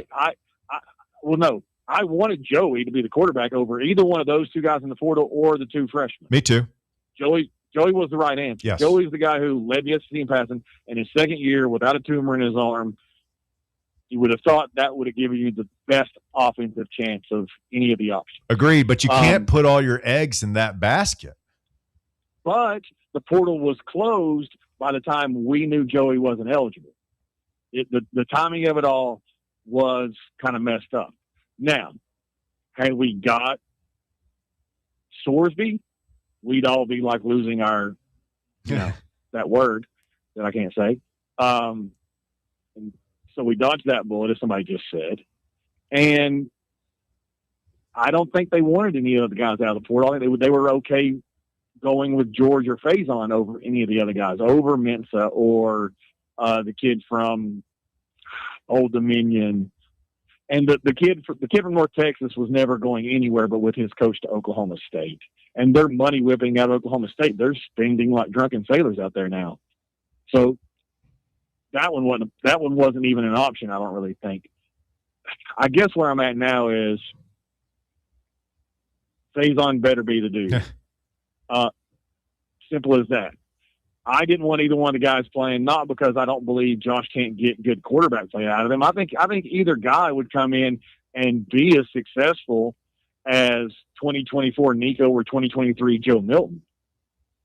I think both those guys are going to give you quarterback play that good with the offense expanded and more diverse than it was when those guys were here, because we saw a lot of stuff added last year. I think both those guys will give you play as good as either one of those guys. I just didn't want to play one of those because the other one's gone. The other one is no longer on campus in 2027. So now you got to have, I guess the kid from Colorado can be the backup again, and you go get another guy out of the portal to be the backup in 2027. That's the real problem. Yeah, and I get the Joey angle on all this, but I just think if you're Heupel, and this is an area where he probably has to grow a little bit, where it's like, man, you got to make some hard decisions and put your personal allegiances aside at times and say, listen, I realize Joey might get his eligibility here and that would be cool, but we can't bank on that. I've got to have somebody in the portal. And okay, I strike out on Sorsby. I strike out on Levitt. I go down to the next guy. I find my experienced guy and I bring him in here and I coach him up. And you know what? If Joey does win his court case and gets his eligibility, that's fine. He can stay and compete for the job if he wants, or he can leave. But I can't just depend on the whims of a judge what my quarterback situation is going to be next year. I almost agree with you, but we just happen to, like, Trinidad Chambliss won his court case, and Joey had a better argument than Chambliss. We just happened to run into a judge. Can't leave it to that, man.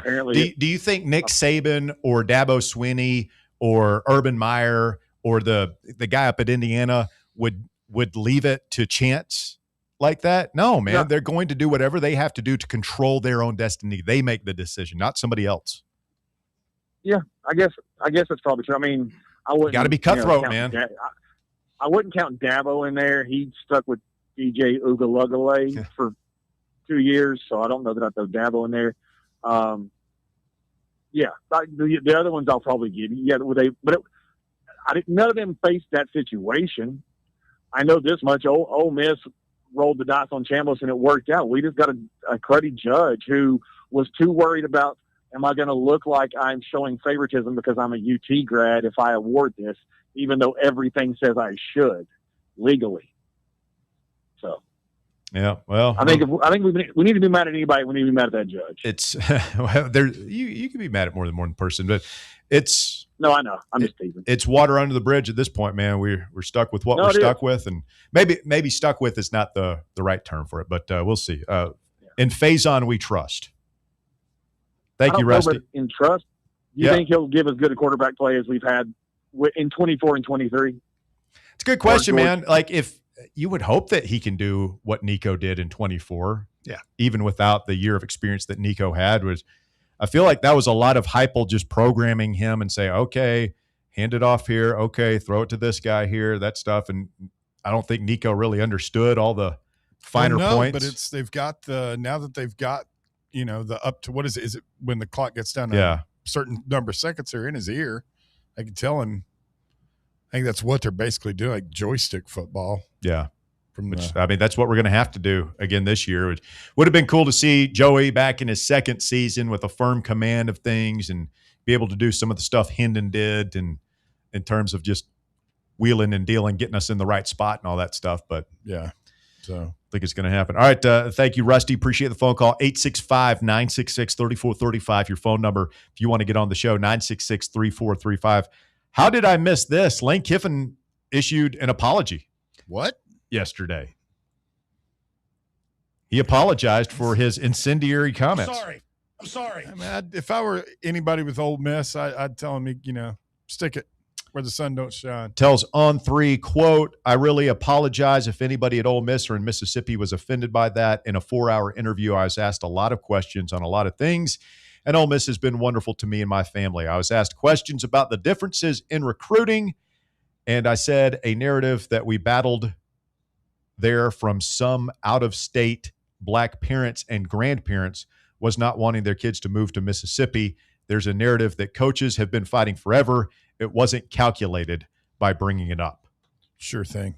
What a mess. I mean, yeah, I saw I'm forever grateful for what Ole Miss did for me. They were wonderful to me and my family. Again, this was the Power 5 program that took their chance on him, right? Why would you do an interview with Vanity Fair, man? Know. Like, I could see them, a 4-hour interview, they're asking you a lot of things. I could see that coming up at some point, and Lane's a straight shooter. He's just going to address it, not thinking of the broader implication, like how they're going to blow that out of proportion and everything, and it's juicy and all that stuff. And I mean, but Vanity Fair. Yeah. I mean, come on, dude. Why would you do? Why is a dumbass football coach getting interviewed by Vanity Fair? Yeah. Why are you doing that long form interview with somebody that isn't in the football world? All they know at Vanity Fair is you're a very controversial figure, and they want to talk to you for about 4 hours to see if you'll say something off the cuff at some point that will allow them to make a lot of money when they put it up. He's just, man, I don't know.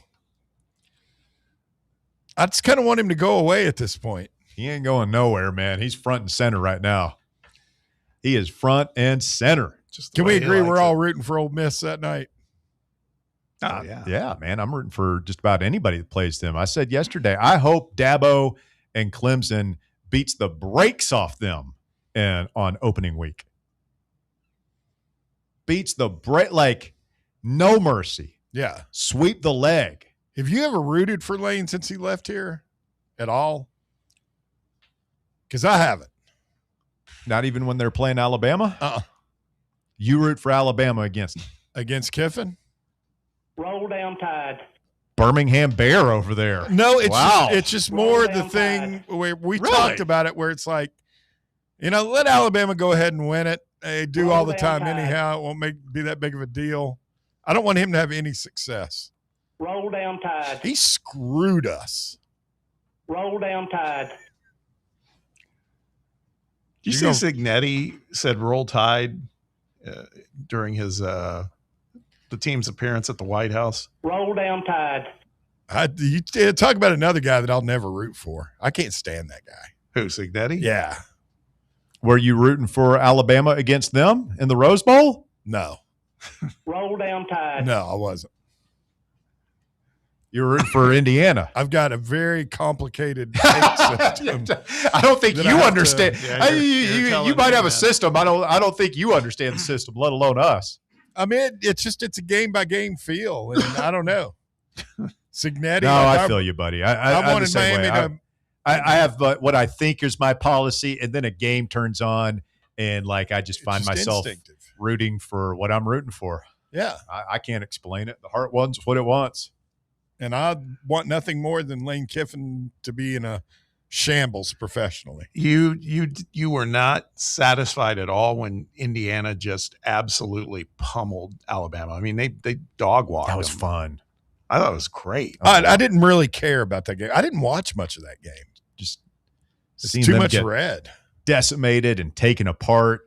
In the second half, they still thought they had a chance. And then Indiana had it was like a touchdown, turnover, touchdown, and just opened up the floodgates on them. Alabama, that was exactly what they did. That's what Alabama usually does. Yeah. Touchdown, turnover, touchdown. That was the moment goal. when I was like, crap, Indiana could win this whole thing now. Oh, yeah, absolutely. But no, I mean, it just depends on the game.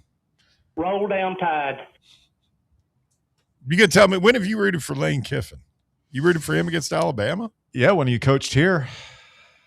Well, I did too when he coached here, you dullard. You asked me a question, I answered. When did I root for Lane Kiffin? I remember that one year where he went to Alabama and he said, "Get your popcorn." Yeah. I was kind of rooting for Alabama there. He's Just wanted such to see a punk, him get his man. teeth kicked in. He was here for 11 months, and how long were we on probation? Like 3 times longer from his 11-month stint here? Yeah, I don't know that I've ever rooted for him. I even found myself rooting for Kentucky a little bit against him. Oh, I 100% did. I thought that was hysterical. Bluegrass Barrack, I don't care. He has still not won many big games, right? Not really. Lane, he won jack squat. They beat Georgia in the regular season. That was a big one. Georgia wasn't Georgia last year. No. He beat a watered-down version of Georgia. But when they knocked the year we went to the playoffs and they didn't, after he talked all that That was the year smack, they beat Georgia, though. That year. I was getting ready to go put on a blue shirt in the second half. Kentucky was going to pull that off. I hate Lane Kiffin. You've made that abundantly clear. He spurned us. Knox Stacks on the live chat said, back to the Tennessee quarterback thing, no way leaving your quarterback decision up to a judge. That's insane. No, man. You gotta be cutthroat about this stuff when you're in the big chair like that. The great ones are. And we love Joey, and he's He's Puma. a folk hero. Yeah, first of all, you like him for what he did. He played well, and then he's got the heartstring story with the tumor and everything. As the head coach, you can't consider any of that. No, you can't. You just have to consider what gives me This the year. best chance to win immediately. This season. Yeah. You might have been able to get away with, well, I'm in year 6, but it's a new quarterback situation like 10 years ago when the transfer portal wasn't a free-for-all. Right. But you can't do that in 2026. No. You cannot go to your fan base and say we're young at quarterback. That's not a legitimate excuse. Not with the amount of money that's being invested into this venture. I'm sorry. I know we're pinging back and forth. Have you seen Chris Lowe's mentioning of a quote from Ole Miss AD Keith Carter? No. He posted this like last night. I just saw it. He said, last month, Ole Miss AD Keith Carter told me, quote, if Lane wanted to go to LSU, that's fine. Go to LSU, but leave us alone. Don't get. But because you don't get what you wanted in being able to coach in the playoff, don't try to burn us down on the way out. He said that before the Vanity Fair article? Yes. Well, I think we found the reason. Can you imagine, like, the whole state of Mississippi, like, having to defend their honor now, their integrity? You have insulted my integrity. That game. That's what it should be. As long as we're in this, debating the slavery, basically. Is How what we're dare doing. you, sir? Let's go back and have these guys have a duel. Pete Golding and Lane Kiffin? You have offended my honor. Sir, I do declare. Pistols at dawn. I will meet you at noon at a place of your choosing. Be sure to serve some of the finest lemonade available. I will throw down the gauntlet upon you. I say, boy. That's Foghorn Leghorn. I know. I just kind of, that's where all these imitations eventually end up. That was more, dueling was more of a South Carolina thing, though, wasn't it? I don't know. I mean, the most famous duel of all happened in Weehawken, New Jersey. Yep. Bear, you're probably going to have to send your team down to Oxford. This thing is going to be out of hand. There are no hotel rooms. I was talking with Trey Wallace about it, and Trey said that, you can't, there's nowhere to stay. Alexander Hamilton and Aaron Burr. Yeah, I know. Thanks, I think Bear. I didn't remember. I would have gotten Hamilton. I didn't get Burr. He was the vice president. I know. Yeah. I know that now. You have insulted my honor, sir. So who would be I demand satisfaction. Do you remember who was we've had this conversation before and I've already forgotten. There was a Georgia congressman. This is like 20 years ago. Oh, yeah. What was that? He was on Chris Matthews' TV show, like from the Democratic or Republican convention or something. Nunn, was it? And he had this other guy on, and he was just like, this dude was just blood in his eyes, yelling. He's like, I challenge you to a duel. This was like in 2004. And everybody's looking like, what? I challenge you to a duel, sir. He was serious. I mean, people think it's bad now. I mean, like back in the old days, didn't one of those guys beat another one almost to death with like the caning of Charles Sumner happened on the Senate floor. Preston Brooks. Was that a South Carolina thing? Yeah, kind of. Yeah, it was like, you insulted my honor. You have insulted my family. Just beat him senseless. It wasn't Zeb Miller. What was that guy's name? That's a great clip on YouTube if you can find it. So 865, we got to take a quick time. Hold that thought. 865-966-3435, your phone number. A Pete Golding, Lane Kiffin duel. Settle this the old-fashioned way, the way gentlemen used to do it, by standing 20 yards apart from each other and shooting each other in the face. More Fan Run Radio coming up. The Drive. Streaming worldwide at Fan Run Radio.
Max Fried left today's start with the Yankees with posterior elbow soreness. Oh, it's never good. But say that again. Posterior elbow soreness. Just elbow soreness. I mean, it's not something you want to hear. Oh no, he was about. I mean, he'd been pretty good so far. Great pitcher. Yeah, great pitcher.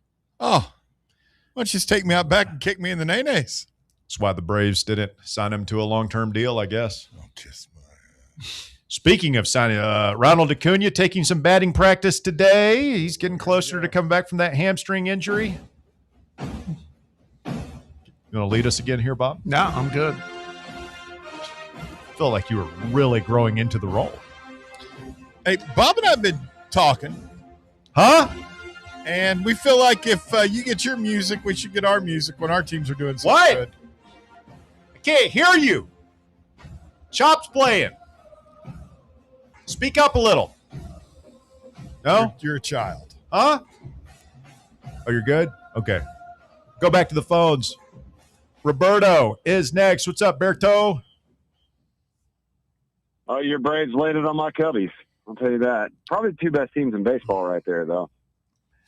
Yeah, it was a good game, man. Only one hit. You're going to have to muster better than one hit if you want to take care of the Braves in the chop shop. Yeah. We'll see. Long season. Cubs keep. We'll see how it goes.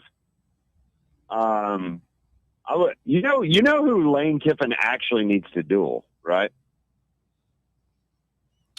Who's that? Beauregard Kelly.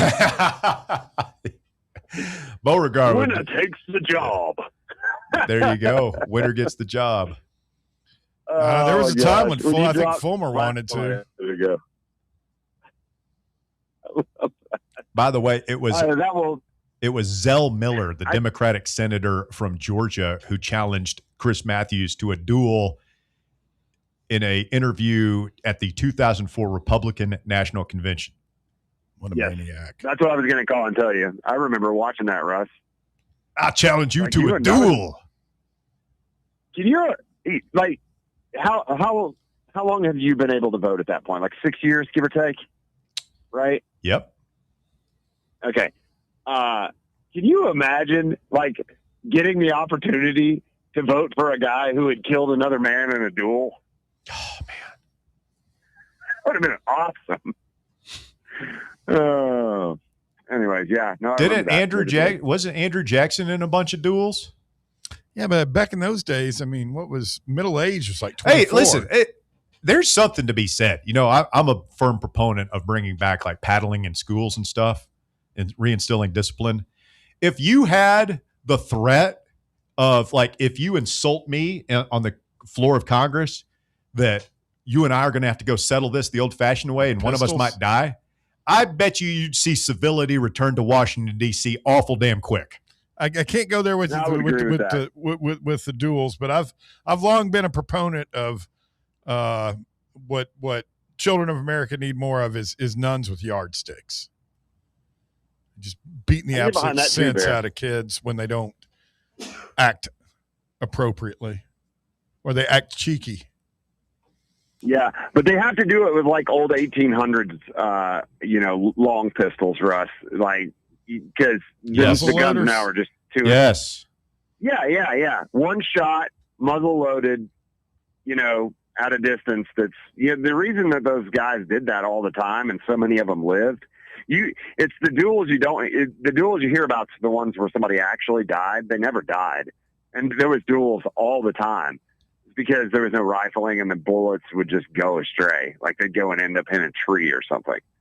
So, with that said, though, that's the way you got to do it. If you're going to do it, and I'm for that, by the way. You're right. Civility would return pretty quick.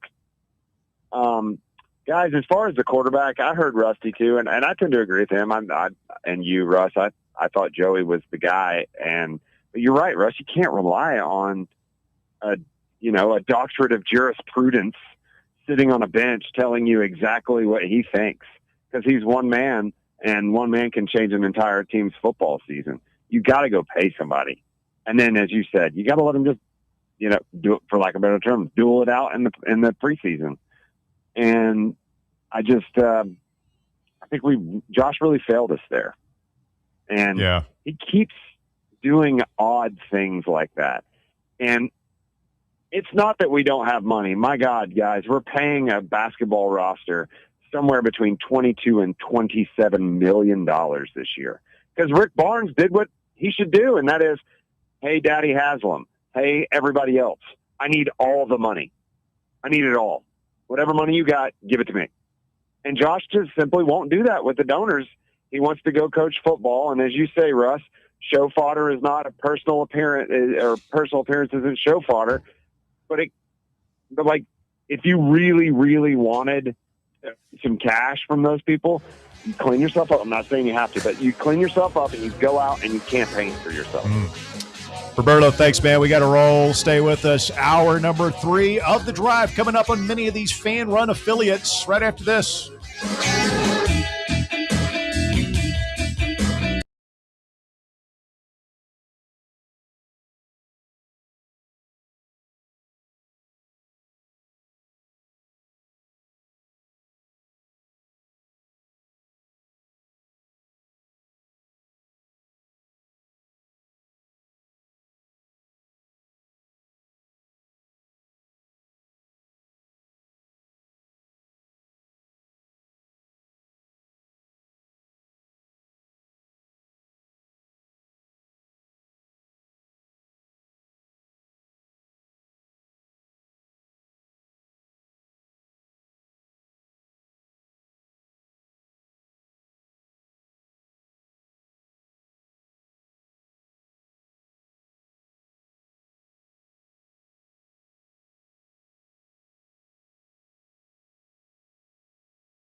5 o'clock here on Fan Run Radio. I'm Russell Smith. Thanks for tuning in to the show. We begin with a quick look around the world of sports. Top 5 at 5, brought to you this afternoon by Knoxville Smiles.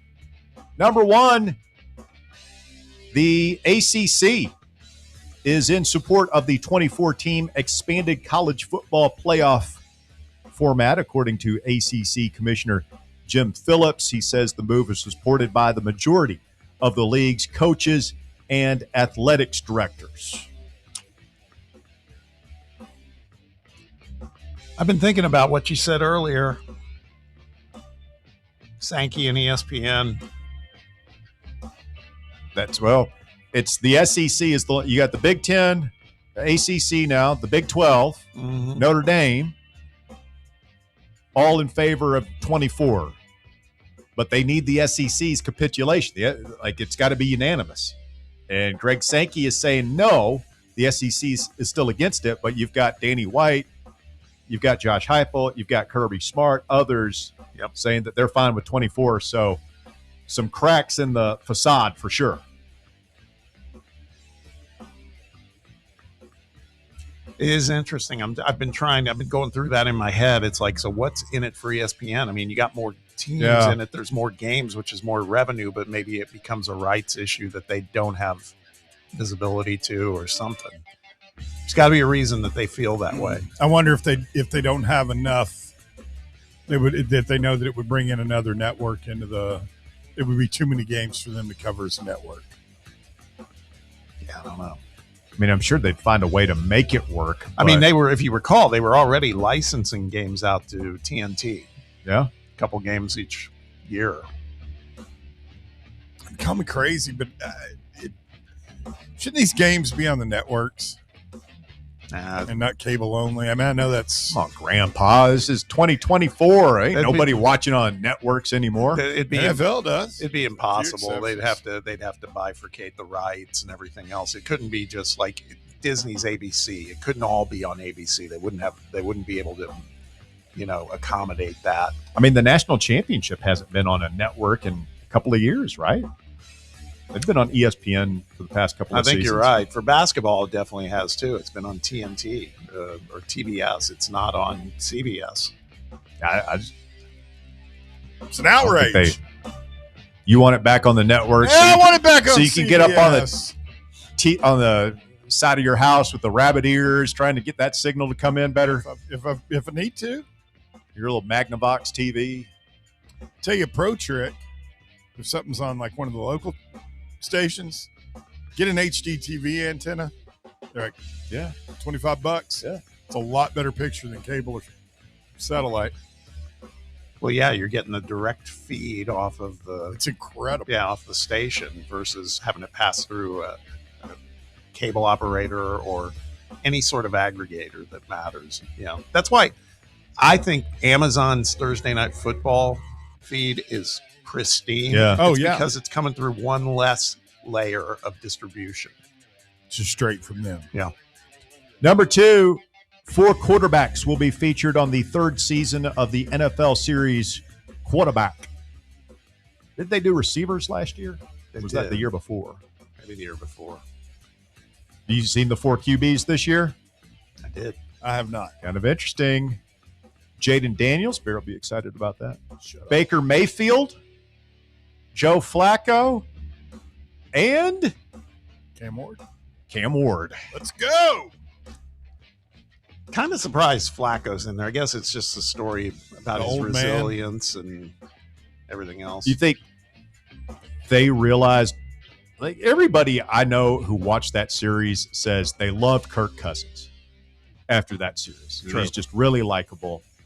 And I wonder if they're trying to get some of that with Flacco, where it's like, okay, we've got the young guys in Ward and Daniels. We've got the kind of controversial swashbuckling hero in Baker Mayfield.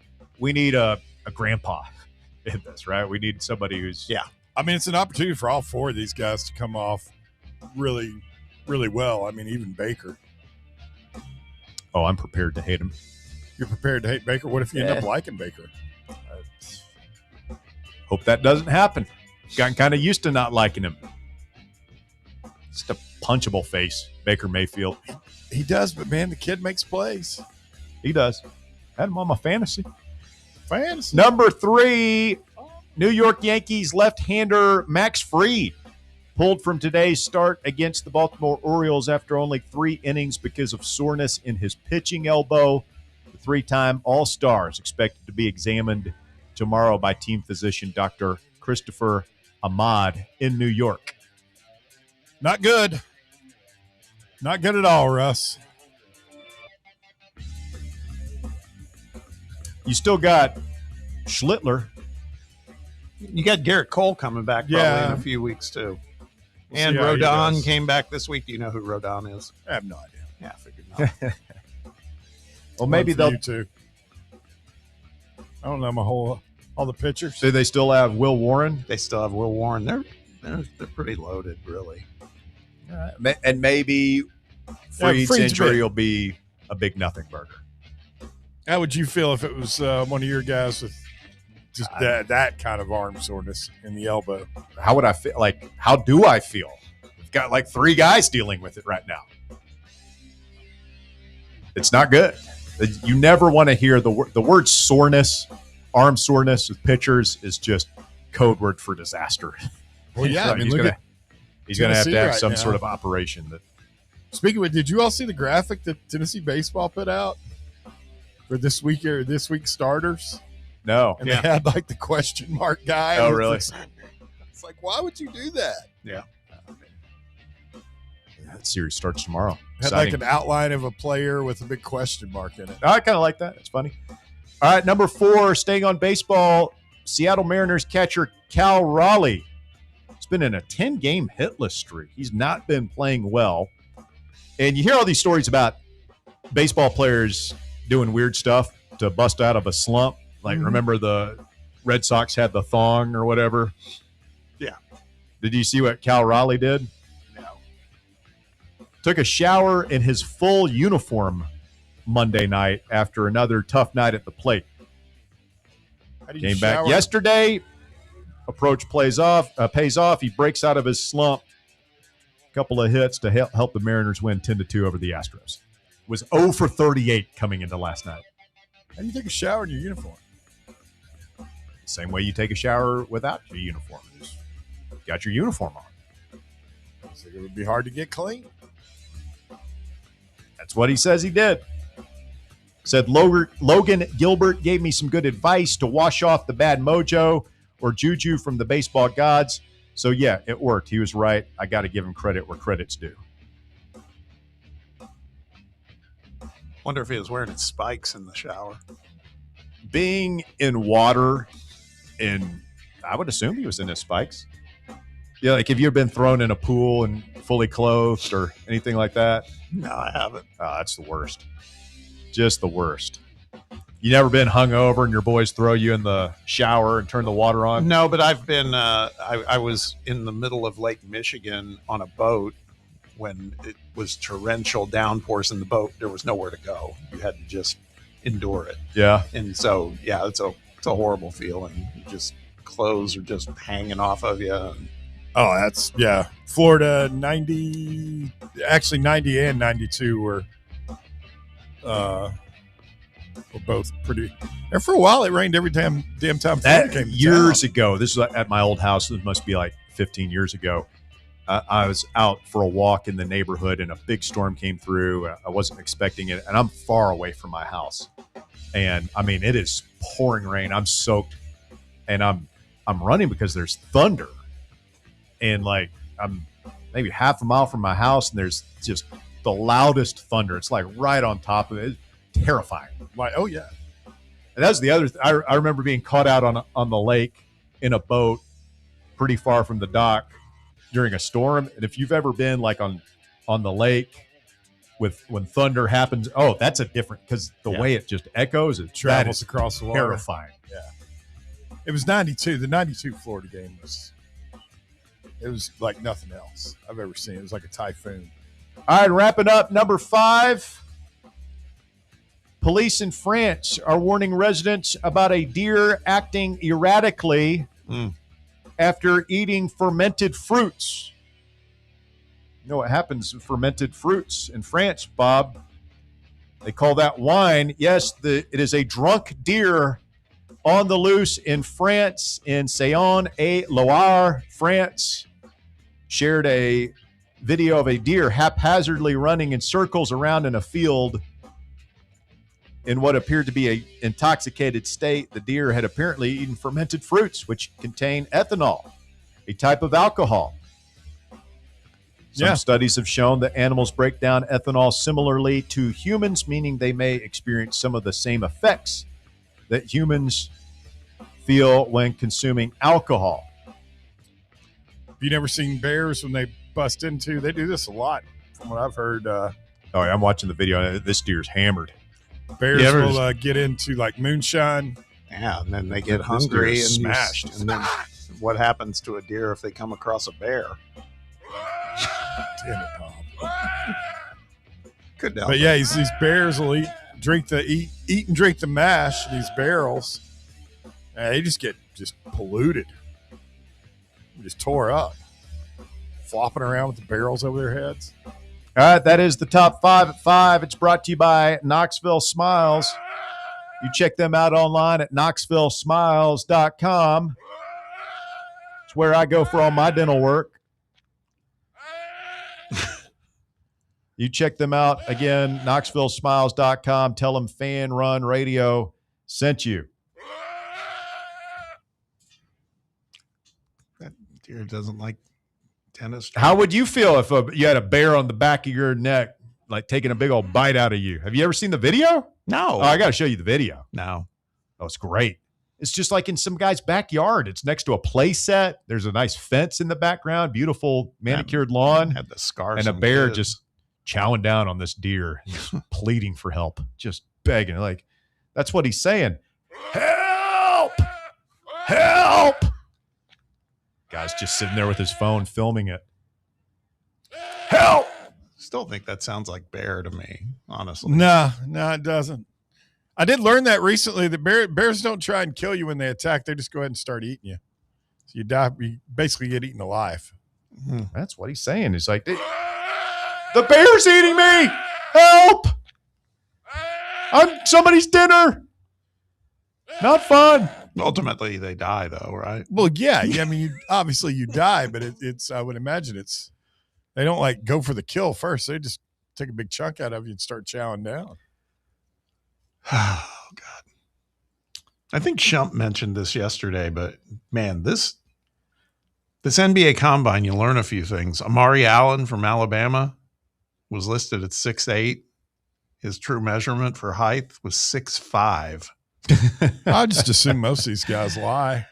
Oh man, that's interesting. That's a big difference. It's one thing you miss it by about an inch or something. It's like Charles Barkley was listed at 6'7".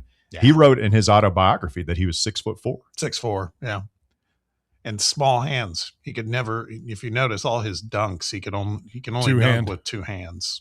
Well, people always asked him for rebounding advice. What does he do? What's his theory and all that stuff? And he said, "My theory is go get the damn ball.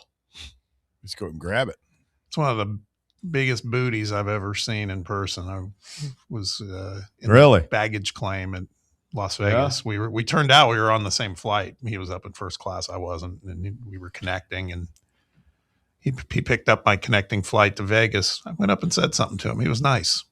He's a big old dude. And he had a big rear end. Oh my God, man. He was so, now he's a lot thinner, but he had a huge ass. Yeah. He had a great ass. I didn't say great. I just said he was.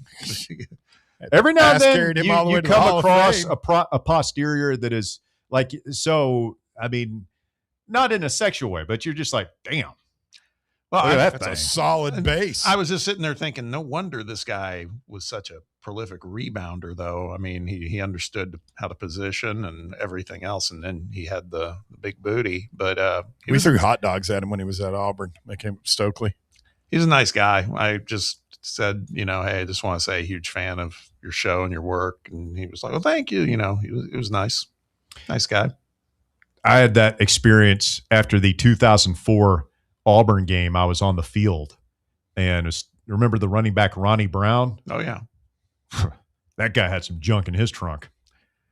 He He was was like a thoroughbred. Big old horse. thing. It was him and Cadillac, right? Yep. Together.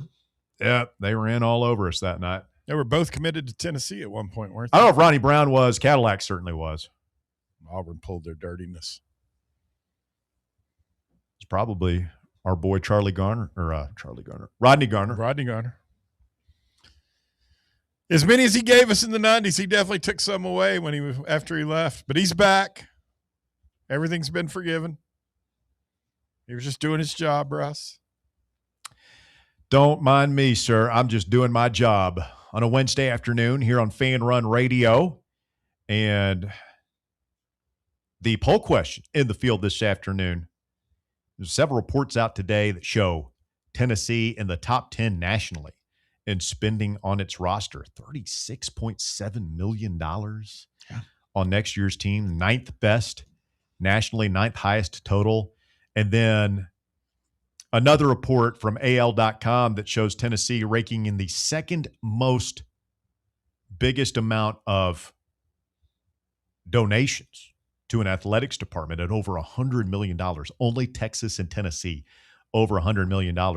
We ask you the question today, is Tennessee getting enough return on its investment in athletics? A resounding no is the answer right now. 85% of the listening audience respondents say no. Only 15% of the audience says yes. I was looking at this graphic that had the roster valuation for that $36.79 million, looking at some of the players and what they make. Got to say, Mike Matthews surprised me. The fact that Mike Matthews was getting more, or is getting more, according to this report, than Braylon Staley. Now, again, if you're just joining us, I've said many times, I don't trust any of these numbers from these sources. This is, by the way, from a Twitter account that has like 2,000 followers. Mm-hmm. It might be some guy in his mom's basement. So I take this with a grain of salt. I mean, it seems reasonable, some of these numbers, compared to what you hear out there. But yeah, I don't know how accurate these are, and I don't know where they would get them. I mean, who is out there, giving out a roster with what everybody makes? This is the NFL. That information is not, I mean, I suppose it's attainable, but for every team? Yeah, I don't know. Is there any on that depth chart that made you say, I don't know about that. That's not money well spent? Or no, not really. If Chaz Coleman doesn't play and we paid him $2 million, then that's a huge squandered payment. I thought I heard he had kind of settled down, and I think maybe one of his brothers had moved down here. Yeah. My question is, why wouldn't you do that to begin with? I guess you got to invest in that defensive backfield, right? I mean, Kyan Lee and TJ Metcalf, both like 700,000 plus. It's just so much pressure to get it right. Yeah. When you're doing that. And like, how would you feel if you're Arian Carter and they've got him listed as making $520,000? How would you feel if you're him and you've already bled for this university and garnered a lot of hype and everything? You played on 2 turf toe feet last year, and now you're bringing in multiple guys out of the transfer portal that are going to be making more than him, including Chaz Coleman is going to be making 4 times more than him. And then Lee, Metcalf, DeJuan Lane making more than him, Quay Moss making more than him. Xavier Gilliam. I guess you maybe don't worry about it that much, but what's $200,000 between friends, huh? Yeah. It's a lot of money. All right, quick timeout. You're listening to The Drive, Fan Run Radio. If you want to chime in, 865-966-3435 is your number, 966-3435. When we continue, NFL players want some grass. I'm not a grass expert. No, they want real grass. We'll tell you about it when we continue next right here on Fan Run Radio. The Drive. Can't get enough Fan Run Radio? Be sure to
on a Wednesday afternoon. Shout out to my guy Jason Burgess on the YouTube chat. Says, I can always remember Aaron Burr as the guy that shot Hamilton because of that Got Milk commercial from the 90s.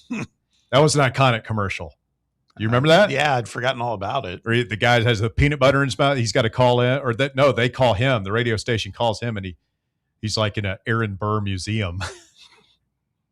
He's like an Aaron Burr fanatic, but he's been eating peanut butter, and he didn't have any milk to be able to get out the magic words, and lost the contest. It's a shame. All right, so talking a lot of college football here this afternoon on the show today. And ESPN and ABC yesterday announced kickoff times and broadcast information for a bunch of games coming up this season. SEC official Charles Dunlap said that 2 weeks from today, on May 27th, they will release all the kickoff times and TV designations for the first 3 weeks of the season. So we'll know Tennessee's kickoff time and TV channel for Furman, Georgia Tech, and Kennesaw State 2 weeks from today. But we know the week 0 games and a handful of other games. Week 0 is going to be Saturday, August 29th. And the Dublin game this year is North Carolina versus TCU. Because when I think of the Irish, I think of the Horned Frogs and Bill Belichick and his Tar Heels. That'll be an 11 a.m. kickoff on ESPN. Do we think this is 2 and done for Belichick this year? Feels like it. Yeah, it doesn't so. Feel like that's going anywhere.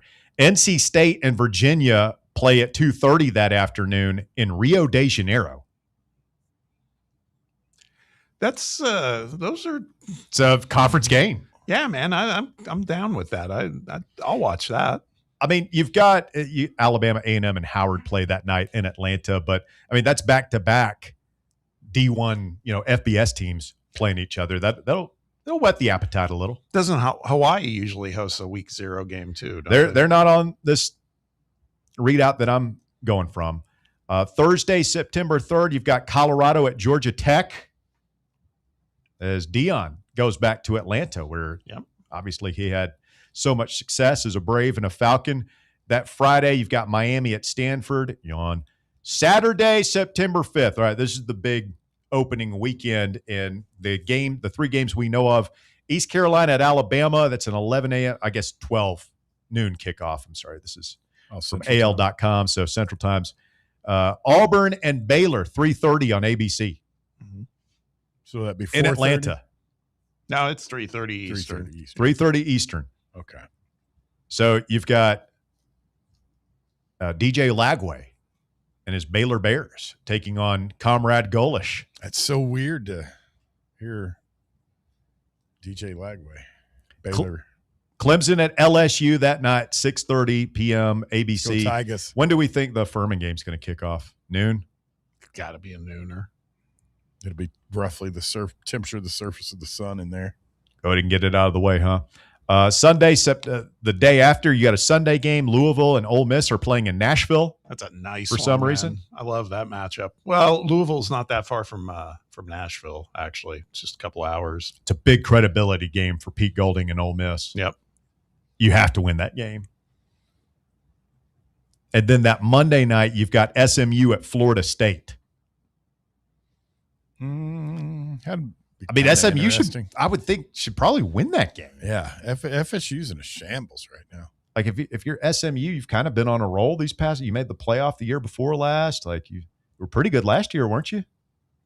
Ooh, I don't remember. SMU, yeah, definitely. And Florida State's been in the dumpster. Horrible. I'd have that one circled, wanting a big opening week win. Saturday, September 12th, Ohio State at Texas will be a 7:30 ABC game. LSU at Ole Miss, September 19th, 7:30 primetime ABC. Did you guys see the Ole Miss Oxford Police Department tweet? Yes, they're not. They're not thrilled. That was a good one. Thursday, November 26th, TCU at Texas Tech. Friday, so that's Thanksgiving Day, November 26th. You'll see TCU at Texas Tech, and then Friday after Thanksgiving, Black Friday, you've got Ole Miss, Mississippi State, the Egg Bowl kicking off at noon on ABC, and then Florida at Florida State at 3:30 also on ABC. And Texas at Texas A&M at 7:30 on ABC. A big triple header right there. Back to that week 2 Ohio State-Texas game, because that's likely a primetime game. That's also that's the same day Tennessee's playing Georgia Tech. What time do we think that game time's going to be? It feels like a 3:30, 4 p.m. game. Yeah, I think so. What day was that again? Ohio State and Texas. Yeah, that's that'd be a night game, right? We miss all these games doing voluntary reaction. I'm always in here doing a show. So for me, like I enjoy the night games when we're playing at night, just because it gives me a chance to watch the earlier games. But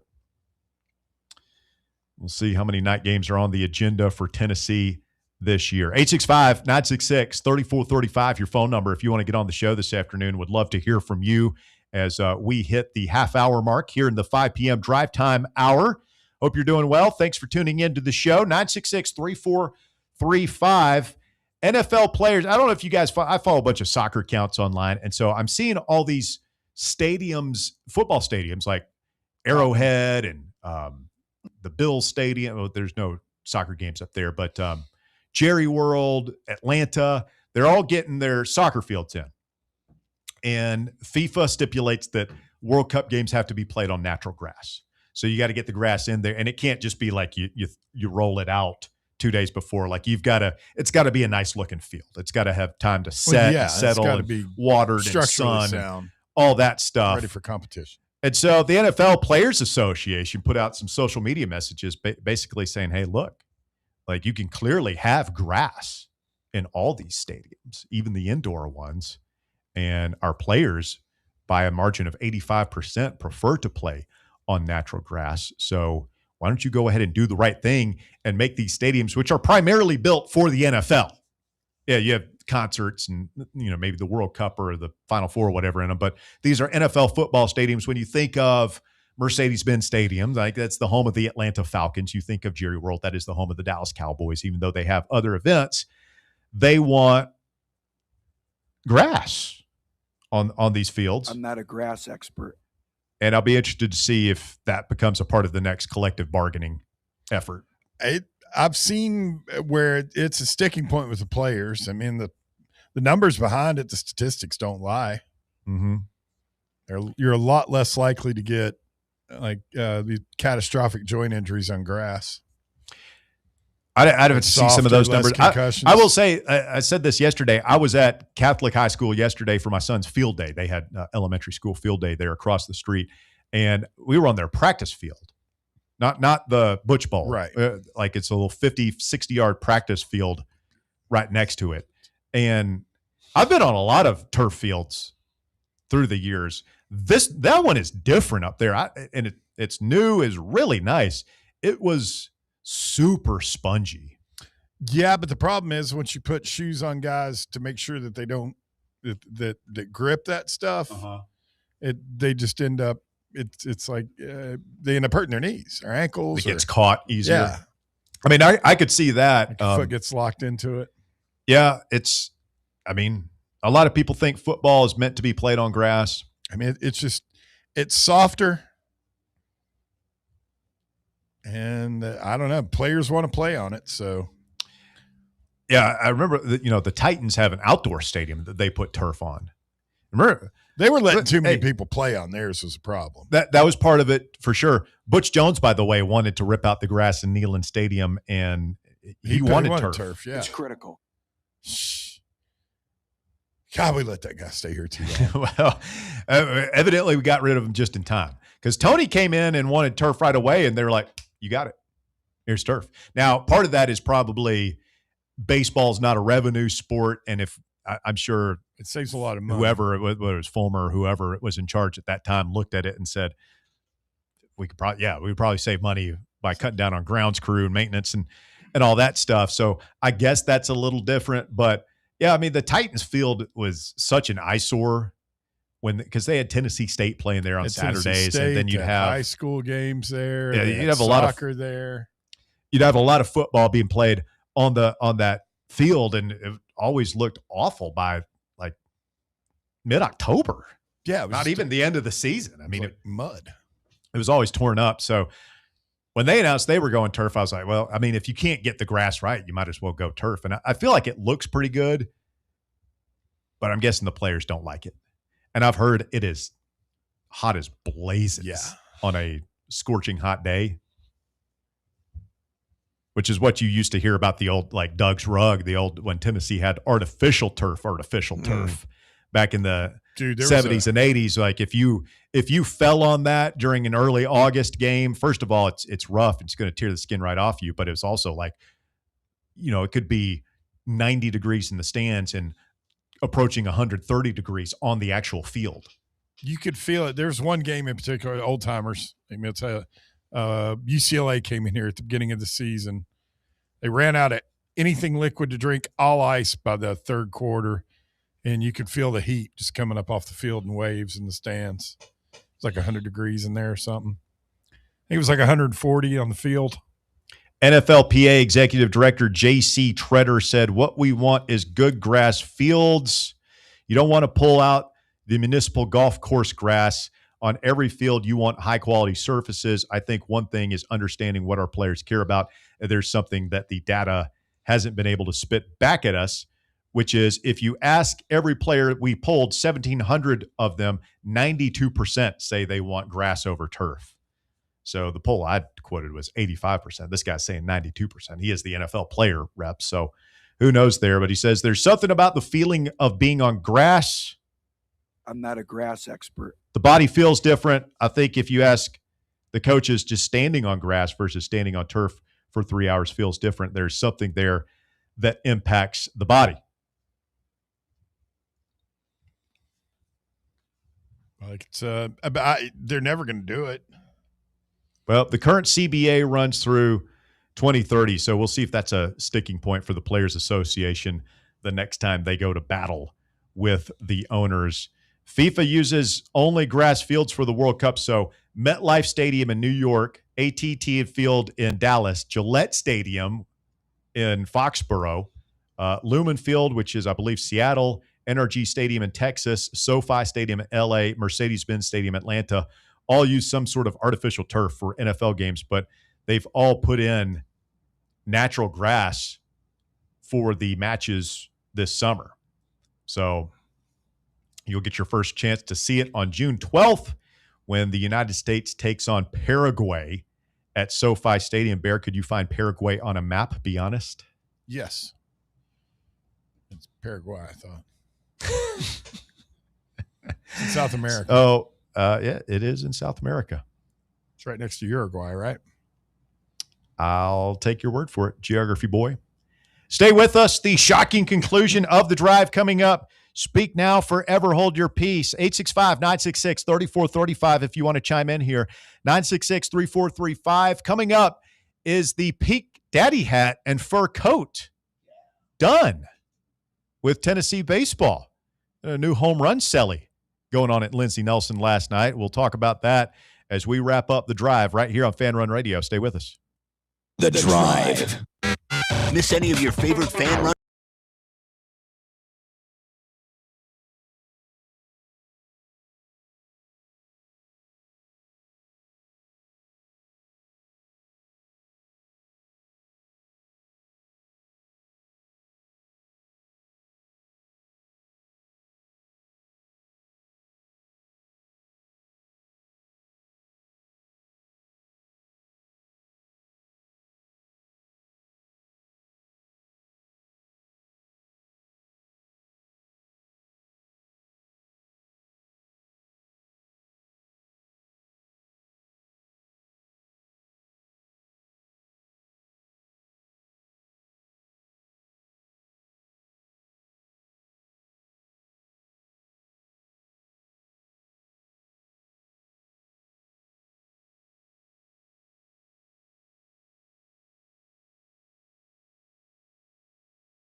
barely mentioned at all the fact that Tennessee baseball did finish off the season perfect, avoiding the midweek minefield. I mean, I think I saw it as the first time that had happened this century. Really? I believe so. I'll go check that. I mean, generally, like teams drop a midweek game and we all freak out about it, but it's a pretty normal occurrence. Or not Tennessee State, Tennessee Tech. Tennessee Tech got us a couple of times. There have been some other ones. Did Western Carolina get us one year? I mean, it happens. Tony usually lost one. Yeah, it happened. And you saw like all the big boys lost at different times. Just baffling, some of the losses. So we avoid that. We walk off Belmont last night, and a lot of home runs, ball flying out of the yard. Did not see the pink daddy hat and fur coat. No. There was a hockey stick and a hockey mask. Like a Jason hockey mask, which I kind of like. I kind of like it too. Yeah, they look a little psycho. I kind of like it, but there is part of me is wondering, are you sad to see our traditions go? But then there's another part of me. It's like, is it time to start a new tradition? I think it may be with the changing of the guard. That, and I can only imagine like how bad. I can't remember which one of the guys that we had on.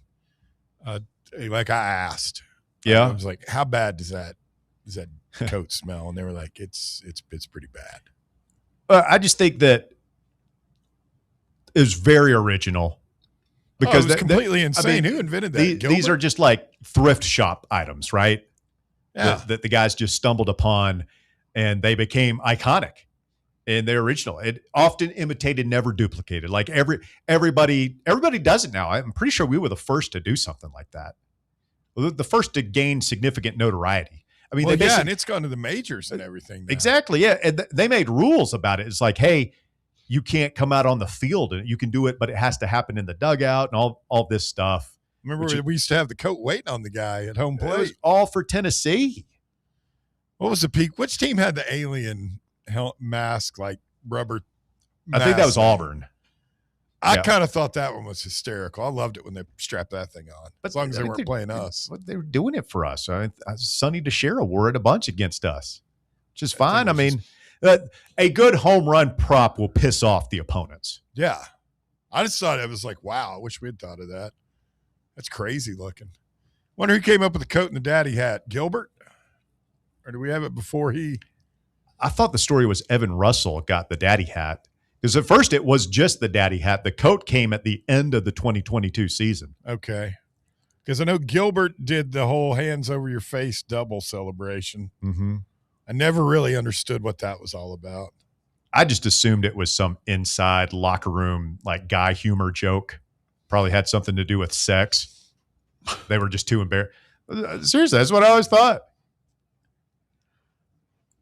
I don't know. Maybe we can ask one of those guys sometime. I've asked multiple guys about that, and they never give. They always say, "I don't know, man. It's just something that we started doing." There's also been the one where I don't know if it was them, but I've seen teams do it the thumbs down when they get like a double or something. Yeah. They get to second base. Yeah, I like that. That's a good one. We've been doing the side chop this year. What's that? That's like I don't know. That's like whipping that ass. It almost reminds me of Wayne's World and the 3. Walker does for that. the YouTubers out there. I mean, I always like the when they rev the motorcycle, let them know we're getting revved up. And SEMO had,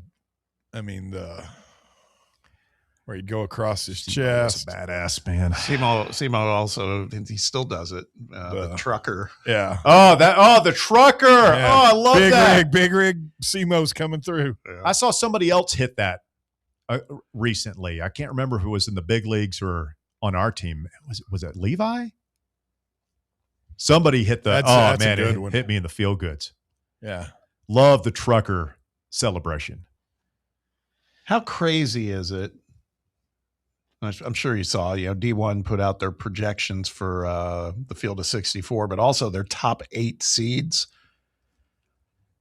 And 2 of those seeds in the top 8, Texas and Alabama. We won series against them. And then the third one, Georgia, we played Should have them won the series. super close. Should have won 6 inches away from winning that one. That's what blows my mind about this That's team, what she man. said. It's like such a Like what, 10, such a- 11 plays away Yeah. from being in second in the conference. such a schizophrenic team this year, man. But there could be good schizo too in the playoffs. I You never know. don't think it was Kendall. It was one of the National College baseball kind of beat guys, and had a tweet over the weekend about Tennessee. Like, this is somebody's going to host a regional and be completely screwed when they watch Tennessee roll into town. If I had a wish that could be granted for this, it's just, I feel like we're so close, man. Just put it all together at the same time. Landon Matt gets healthy and our pitching is dominant. I realize there's not much we can do about our bullpen. Every team has to have an Achilles heel, and that's ours. Yeah. But if the starting pitching is solid and the 2 relievers and the hitting, and it's all happening at the same time, I truly believe we can beat anybody in the country. Game. And I don't feel like we've seen that much. We've seen like it got close a couple of times this weekend. It got close a couple of times at Georgia, but we really haven't seen it for any sustained period. It's just like, man, if we could just see it this weekend, see it in Hoover, the sky's the limit for this team. Or as Michael Jordan said, the ceiling is the roof.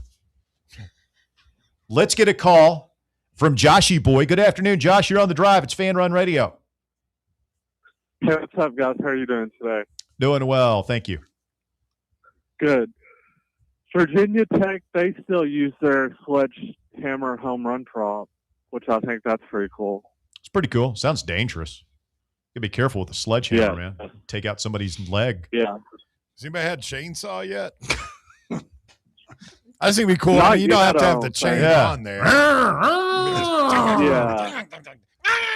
I know Oregon State uses that for football for their turnover celebration. Do you remember when the Jaguars were doing I think it was the Jaguars, when the Jaguars had a kicker about chopped his leg off? Oh, yeah. Didn't it in his career? It was Jack Del Rio was the coach. And his motivating thing was keep chopping wood. That was their thing. Keep chopping This is wood. in the locker room, right? Yeah, it's kind of like Fulmer, Yeah. pound the rock, keep chopping wood. So he brings in this huge like log or something and an axe. And the guys are chopping it, you know, to like really drive home the point. And one of their kickers came up there and like swung and missed and hit himself in his kicking foot, almost chopped his leg off. Yeah. Oh. That sucks. So you got to be careful with these things, Joshy boy. You do. Very careful. Bob, Hawaii actually plays on week 0. They play Stanford. Oh, nice. That's probably probably a super late start, right? If that game broke out in my backyard, Yeah. I'd close the curtains, Bob. Not on week 0, man. You got to watch it all. No. Yeah, you do. Let me ask you guys something. Do you think there's any chance Tennessee moves their week 1 kickoff back to Thursday like they've done in the past instead of Saturday? I kind of like it. To be honest, I don't think so, Joshy boy, but it felt like that could have been our thing. We could have been the Thursday night team. You have a lot of eyeballs on you, and even if you're playing Little Sisters of the Poor, you get a win. People get to see you, feel good, whatever. Right. And you get those extra 2 days to prepare for your next opponent, to work out the kinks or whatever, or recover from injuries. So I wouldn't be opposed to it. I realize it's a logistical nightmare for the university, for campus, and for people from out of town who want to come into the game, and you got to take time off from work and all that stuff. But Yeah, sure. I did enjoy it. Because I know they did it since Heupel's been here a few times. What do you guys with, think about Ball State? What do you when guys they played think about Bowling playing Green. on Friday? Nah, I don't like it. I don't like it either. Because that's where the Big 12 has announced a bunch of Friday games. Yeah, Fox put their whole lineup out for Friday night games. And there's some good games. Yeah. Like, I enjoyed those games. Sankey says we're not doing it. The SEC is above that, whatever, and he's probably right. But that has grown on me. Like, it feels like those Thursday night games are not as good as they used to be. You used to see like Florida State and Miami. Well, that's because the NFL kind of, once that starts, those they don't put any marquee games on that night. Friday nights are for high school football. Friday night lights, man. I agree, but I do like coming home and watching. It feels like that's the only time I ever get to watch Oregon, Utah, Arizona, teams like that on Fridays. After work. Yeah. I mean, I see your point, but I don't know. Speaking of Utah, how do you guys think Kyle Whittingham will do at Michigan in his tenure? I think he's going to be good. I thought that was one of the sneakiest, best hires of the offseason for Michigan. Who, I mean, they were on train wreck alert. Honestly, yeah. I mean, I think he'll definitely stabilize things and get them back on track. Question is, at 66 years old, like how much does he have left in the tank to do it? How long is he going to go? Yeah, it's such an intense job. I could see him doing like 3-4 years, but that should give them time to feather the nest properly. We'll see. Well, yeah, that and he can. Yeah, he can. I think what he'll do more than anything is he's going to leave it better than he found it. Yeah. Guys, I will ask you on the way out, we've seen it this past year in the 12-team playoff, both Tulane and James Madison, both not showing up in their playoff games, like getting blown out. Do you guys think the group of 5 should have their own college football playoff? Yes. I think that would be awesome. I agree. Wasn't Dooley trying to get that thing started? What an idiot. You remember that? Like Derek Dooley was he had a whole proposal or something. He was going to be the group of 5 commissioner. I think it would be a good gig for him. Dooley as college football commissioner would be so funny. That's no, it would not be fun. It would be hysterical. You don't want that guy being college football commissioner. Well, he's going to screw over everybody else. Like if anything, we would get preferential treatment because he was here. We ran him out of here. We hated him. He got paid handsomely. He got $10 million golden parachute. That guy. You think he'd take it out on us? I wouldn't put it past him. Oh yeah, he is running for the Senate, isn't? Is he going to win? Who knows? I don't know what party he's running under or anything. All I would tell the people of Georgia is if you want to screw up, I hope he wins. Put that idiot in charge of anything. I'd love to see Dooley in Congress. That would be great. That would be so good. His sycophantic sheep isn't here today to defend his honor all over a hamburger. Let me tell you something about this Iranian conflict. You can't open the Strait of Hormuz until we get enough ships down there. There's a legendary story. Tony's had him on his show, a guy that worked at Rocky Hill Ace Hardware. Dooley apparently came in there one day, and the guy apparently didn't answer a question correctly. Next time we get Tony on, I'll see if we can get him to tell us the story. It's hysterical. Big 12 Friday night schedule. September 11th, it's Mizzou at Kansas, the border war. September 18th, you've got Houston at Texas Tech. That'll be a fun game. October 9th, it's Iowa State at BYU. Boring. October 30th, Baylor at UCF. November 6th, TCU at Arizona. Houston at Colorado. Iowa State at UCF, and then West Virginia at Utah. I love those games, man. I'll sit there and watch that. West Virginia belongs in the SEC more than Missouri does. And then Thanksgiving, you've got TCU at Texas Tech. That's become a fun rivalry through the years. Oh, yeah. But you guys think West Virginia would have been a better fit? What, in the SEC? Yeah. I don't care. Yeah. I don't want, people always say them and Virginia Tech. I don't see them as SEC programs. They're where they belong, man. ACC needs to do whatever it's got to do to stabilize. You don't hear as much talk anymore about Florida State and Clemson seceding from the whatever their thing was. They want to get out of the ACC, and that would have killed the league, obviously. If I were the ACC, I wouldn't be cutting them any kind of special deal, especially Florida State. They're horrible. The best thing that could happen for that conference is for Virginia Tech, North Carolina, Syracuse, those other schools to get good again. I agree. Hey, I'm going to wear a white shirt tomorrow. Me too. No. I think white, you can pull it off. It's that bizarre shade of green. You're both I'm going to bring in one of every color shirt. get somebody to tell me what Bob's wearing and then wear that in. Because, I mean, we're at the end of the show. I go ahead and say, they're both hideous looking. Oh, I believe me, I hold your input on fashion in high esteem. We'll do it again tomorrow, 3 to 6, right here on Fan Run Radio.